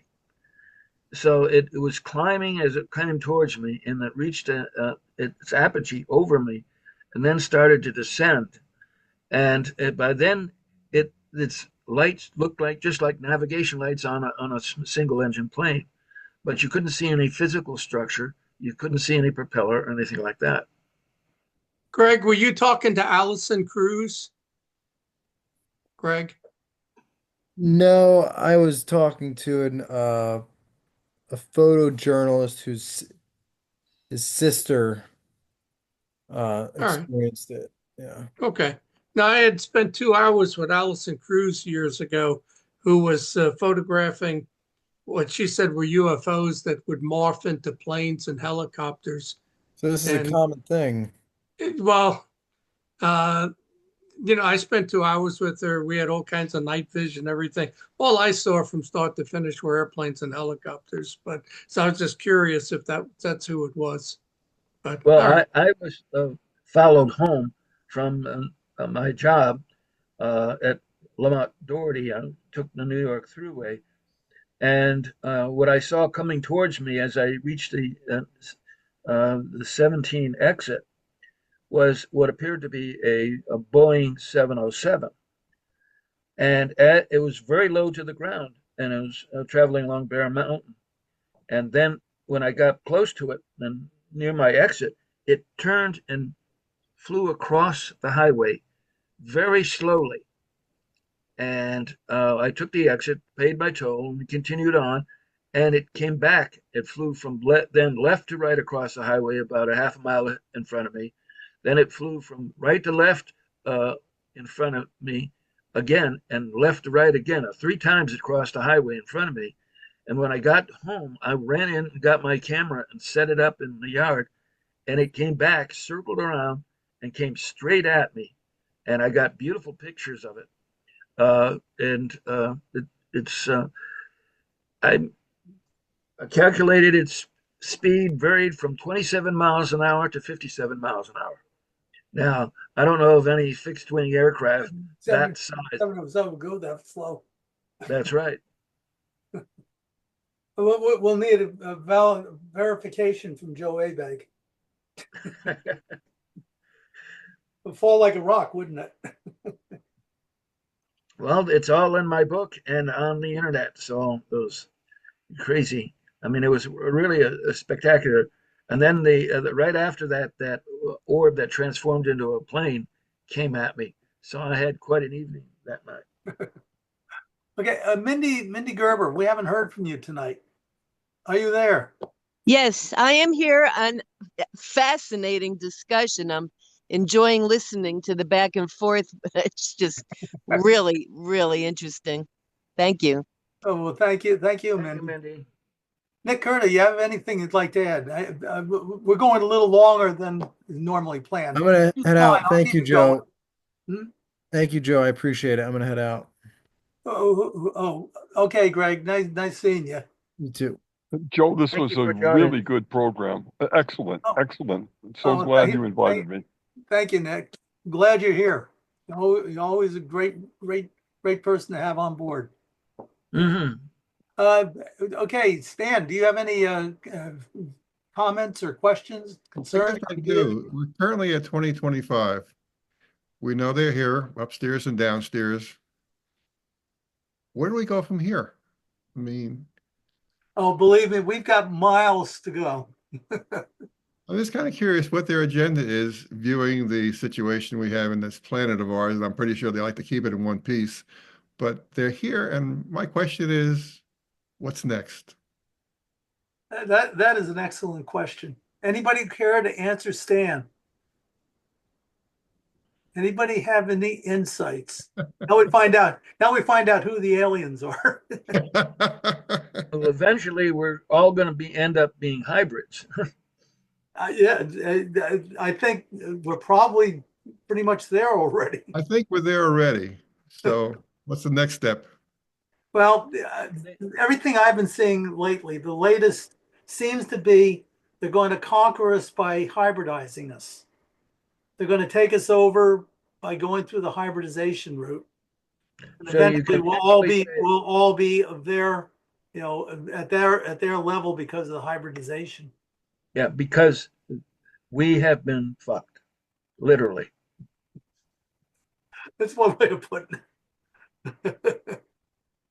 But anyway, I mean, and if you think about it, otherwise they would have come down, they would have landed at the UN, they would have made all types of grandiose. Well, yeah, Valiant Thor, Huh? knocking on the Pentagon door. Valiant Thor landing northern. Well, if you believe the story, and it sounds plausible to me, Val Thor lived there for 3 years. Mhm. The one that met with Eisenhower. Right. Eisenhower convinced him that he should stay and learn his way around. And matter of fact, George Filer had an interesting story. During the Cuban Missile Crisis, George was a courier for the Air Force, and he was carrying highly classified reports to who was the head of the Air Force at the time? Kind of a crazy guy. Curtis LeMay. Yeah, that's right. Yeah. Well, anyway, he was carrying a classified briefing, and he got to the Pentagon, and he was met by a colonel who was walking him through, and he's taking him up to the Supreme Commander's headquarters. And when he got to the cafeteria, the colonel said, "Do you want to meet an alien?" And he said, "He's in the cafeteria right now." And of course, George said, "Yeah, I'd like to meet the alien." He said, "You haven't got time, and what you're carrying is much more important." So he never had a chance to meet the alien. That it was announced that he was there. So one of the things we just throw the thought out there. one of the things I was thinking is like way back when they came out with that movie 2001: A Space Odyssey, right? And you know, makes you think that here we are, we're running around like monkeys and so on and so forth, and then they find this monolith, and then next thing you know, there's a leap in technology, and then they find other monoliths like up on the moon and stuff. There's another leap of technology. I'm wondering whether or not they're here watching us to see where we're going and what we're going to do. And now I believe the activity is really increasing because we have three nations that are crazy out there: Russia, Korea, and China with nuclear capability. And I'm wondering whether or not they're going to step in and say, okay, enough's enough now, be done with it. No. Or they'll just let us blow the hell up, I don't know. But I think that they've been here. We've been, like people say, we're them. We could be them, okay? And they want us, they're like, we planted the seed, now let's watch it grow. So we grew to a point now that we're not only affecting our planet, but there's discussion of blowing up a nuclear ordinance up in space. And that would tend to get people's attention, I guess. Yeah. It's Isaac Asimov wrote an excellent book called Childhood's End. And, it was kind of like the same theme that 2001, the Space Odyssey, Space Odyssey had, that, we were getting to measurable steps and going through a progression until we graduated from, going from grammar school to middle school, from middle school to high school, and so on. And that the childhood's end was that would be the last generation of children born. And they would be the line of demarcation. And if you remember going back 20, 30 years, they had the indigo children, Right. the bunch of these children with special skills and abilities that nobody knows exactly where they came from, but they obviously were evolved going into another point. Now, we don't hear too much about the indigo children anymore, but, I'm sure that type of evolution is still taking place. Well, Carolyn Corey has demonstrated that with these indigo children, that you can put masks over their eyes, and they can read with the masks on. They don't need their eyes to do the reading. Yeah. Now, is that maybe from the future? We were talking about, and now we know it's true. We know that, and the Pentagon's known it for a number of years, that time travel is in the concept of reality. We haven't done it yet, but we now know that the physics are to a point where you can make certain types of movement, space and time. Einstein knew about space and time. How do you manipulate it, though? Have we come to the ability of manipulating it? Now with quantum computing, it looks like now if we know there's another universe out there, or another raft or thousands or billions of universes all traveling simultaneously, can we leap from one to the other? What is death?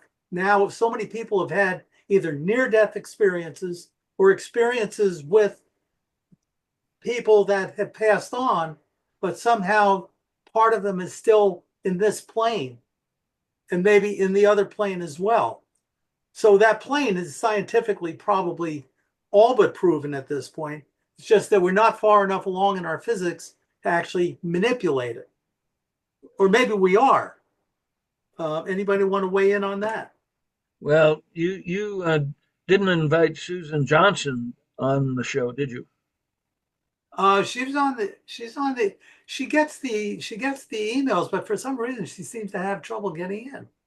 I Yeah. didn't see her try to get in today. No, I asked her if she was going to show up, and she said no.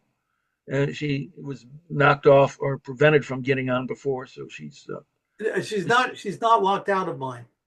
I'll tell you that right now. She's not locked out. Any rate, if she were on, she would be swearing up and down that time travel is not possible. But she has her own explanation for what goes on. I'm not a physicist, but like I said, there are physicists out there now looking at, what is time? We don't even know what time is. It's 1 point in 1,000 points or billion points, so who knows? Having spoken to the fellas from the Montauk Project, where they were involved in time travel, like Duncan Cameron, Al Bielek, Preston Nichols, that technology does exist. They have it. They've been using it for many, many years. And all those fellas are now deceased, so we don't have them to ask anymore. But you have Andrew Bashago, who's been involved in time travel. So I think that we've had that technology for a very long time, but it's so highly classified, we don't get to know all the details. Yeah. Right. Yeah. But eventually it's going to find its way into the public domain. All of that. I mean, my guess is the quantum chips that they're experimenting with, they're just scratching the surface on what the capabilities are going to be presented. So, and the quantum chip, the difference between that and a bit, traditional computers, it's on and off. It's a binary, zeros and ones. But the quantum computer, you can have both states simultaneously in regular computing. And that's the difference between quantum computing, at least the concept today, as opposed to the binary computing of the old technology. No matter how powerful the old technology is, the states are either on or off, and they can't be both simultaneously. So quantum computing is really where the future lies. And who knows, it might take 20 years before we get to the point where we have something that is really usable in that area. Aren't they saying that the computers today are now capable of reasoning? The reasoning right now, there's thought that some of these people that are designing the artificial intelligence, they've been using the human brain as the model, but now they believe that is a dead end, and that they're going to have to come up with a new conceptual way of designing or having AI design itself. Now, the problem obviously is we're making ourselves obsolete. Is that good or bad? Are we going to become one with the machine? Are we going to become the Borgs? The Borg evolution. To me, it seems like we've been warned about this. Once it gets beyond, people are talking about safeguards. Well, what type of safeguard are you going to put in to something that is so much more powerful than you can even imagine being? How are you going to stop it from being what it wants to be? And what it wants to be is preeminent. There's got to be a law of nature there someplace. So that's the problem with artificial intelligence and machine computing and all of that other stuff. If we worship at the altar of science, that could be the offshoot, and the offshoot could be our obsolescence. Just like the old Rod Serling Twilight Zone, the guy stands before the judge, and the judge said, "You are obsolete." And we're nibbling at the obsolete door right now. Well, remember, humans are biological organisms, so we are the software. Yeah, but they may not need us. I mean, once a machine can replicate itself. I wasn't saying that. It's just that we are the software. The artificial intelligence is the hardware. Maybe right now, but ultimately, what's going to happen? It's going to be. I believe it's going to be totally divorced from the human aspect of it. Rightfully so. Why would it want to replicate something that's imperfect? And no matter how far we go, there's always going to be imperfection built into us until we modify every atom of our being and every bit of data that goes into us. Well, what would it be? What would it be? Something like an octopus? Something with 9 brains? Right, Mindy. When they say I'm of multiple minds, what's the condition? Multi personality disorder or whatever. schizophrenic. Yeah. Well, I don't know. I mean, I don't want to be a downer about the whole thing, but technology is neat to a point, and at a point, some type of decisions have to be made, and we have to just reconcile to what is becoming reality. Right. It could be a good thing, bad thing. I mean, it depends on how we're integrated into it. Well, if we are aliens in the future, then that's what we're going to turn into. Yeah, yeah, and it's out of our hands. So, because we're at such a neophyte stage of our existence, how much say do we really have? Yeah, yes, Nick. Just a quick thing, when you were talking about the subject matter, Al Bielek, who I contacted, and I told him we're going to have a meeting in New York City, and someone told me that he was going to be in town, and I invited him. I said, if by any chance you could come to one of our UFO meetings. And the door opens up as I was welcoming everybody, and it was him. And the reason I'm bringing that up, I mean, I was just like, oh my God, right? And he came in. The man was wonderful, and one of the things he said was when he was in the future, he was in a hospital recovering, and he said one thing that was interesting. He named a few things. He said that there wasn't a government like we know it. It was a hybrid computer that had been programmed to have all the fairness, the legal, the Constitution, everything was in it, and it could not be penetrated, and that was the decision making. And the man said that. I went, holy crap, wow. And he said, yeah, it's not people that can be co-opted for millions of dollars. It was a computer that was impervious to being came in and things could change. And it was absolutely flawless, and it was making those decisions. Anyhow, I want to contribute that.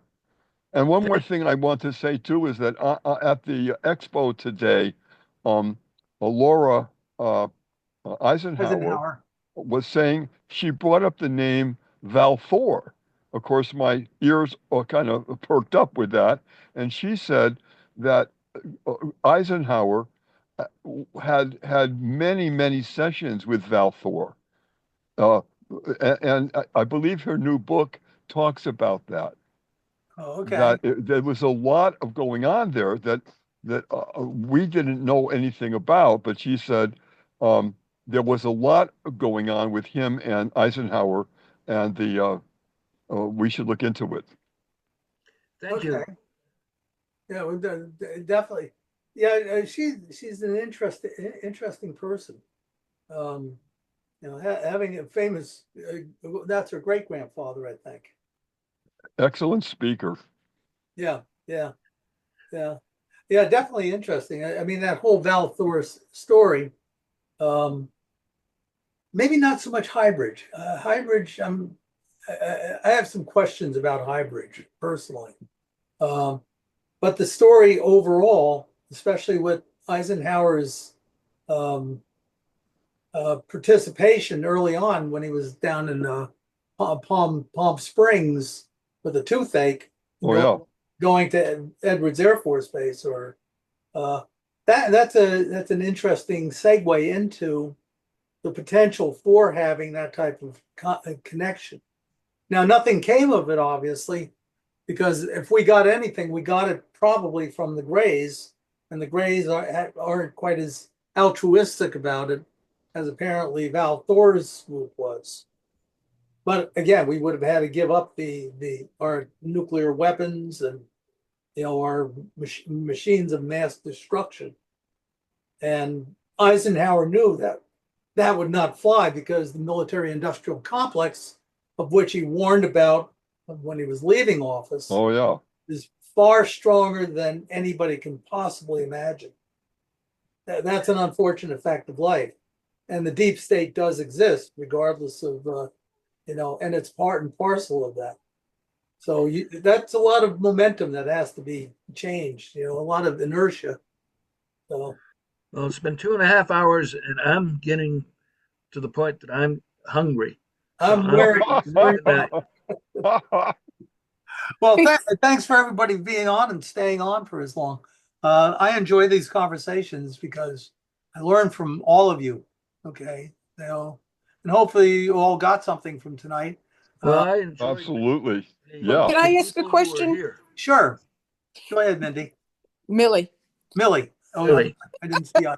Yes. You called me Mindy. Anyway, my question is when you were talking about,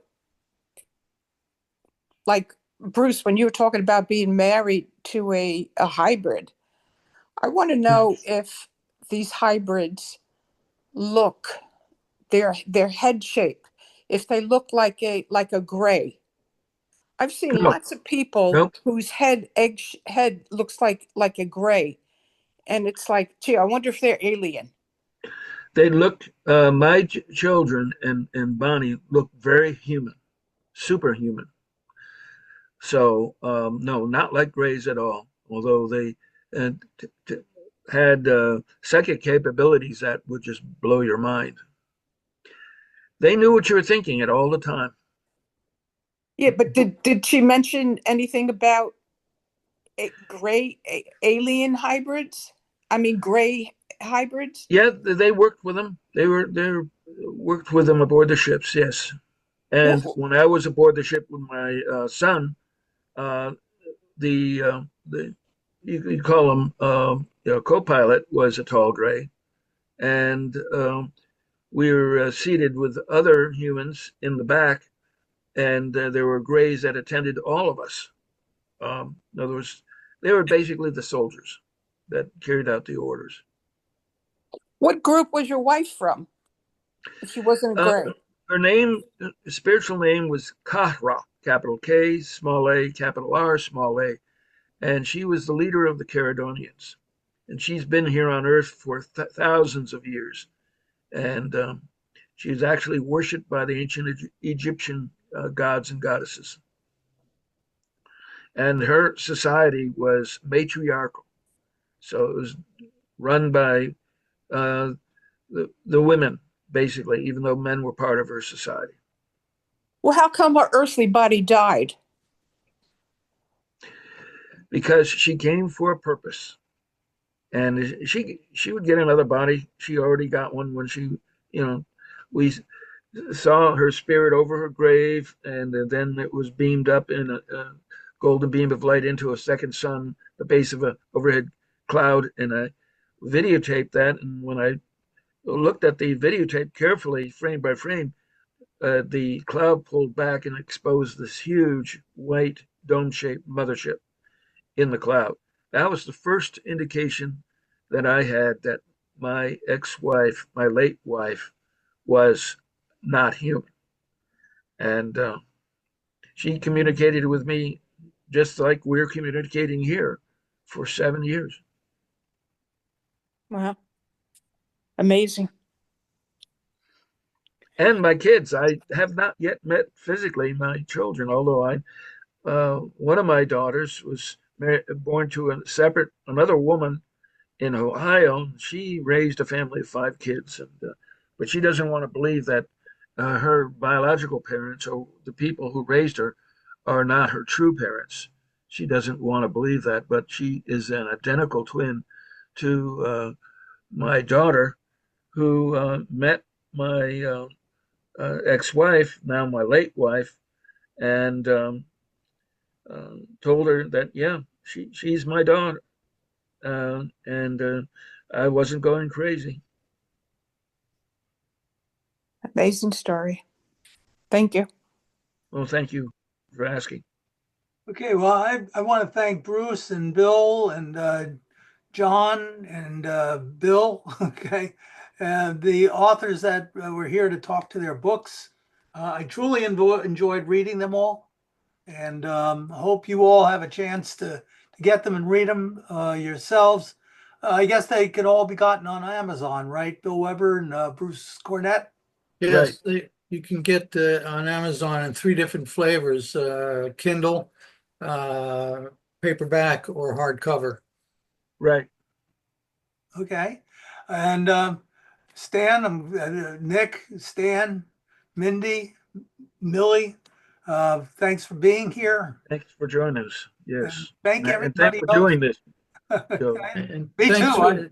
thanks for inviting me to chat a little bit about my book and then also make new friends.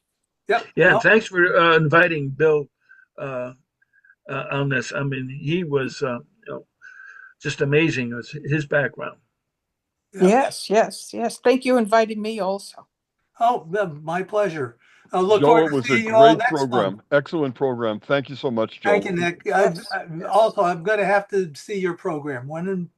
Your program is, you have a Sunday afternoon one, right? Up, drop. Who? Okay. Well, anyway, I'm going to have this, it'll be converted and uploaded by tomorrow. So I'll send out an email with the link. And of course, you should, hopefully I'll be able to get it into my website too, so you can find it on the website as well. So, Take care. yep, take Bye care. bye. Oh, by the way, Bill Weber and I went to school together. Bill graduated a year ahead of me from our high school. Good old Oh, Middletown wow. Township High School. Yep. Cool. He's a lion. Go Lions. Lions. Yeah. Okay, everybody. Good night. Bye bye. Next Good night. month. Good night, everyone. Bye. Bye, Mindy, Mildred. Thank you. Thank you.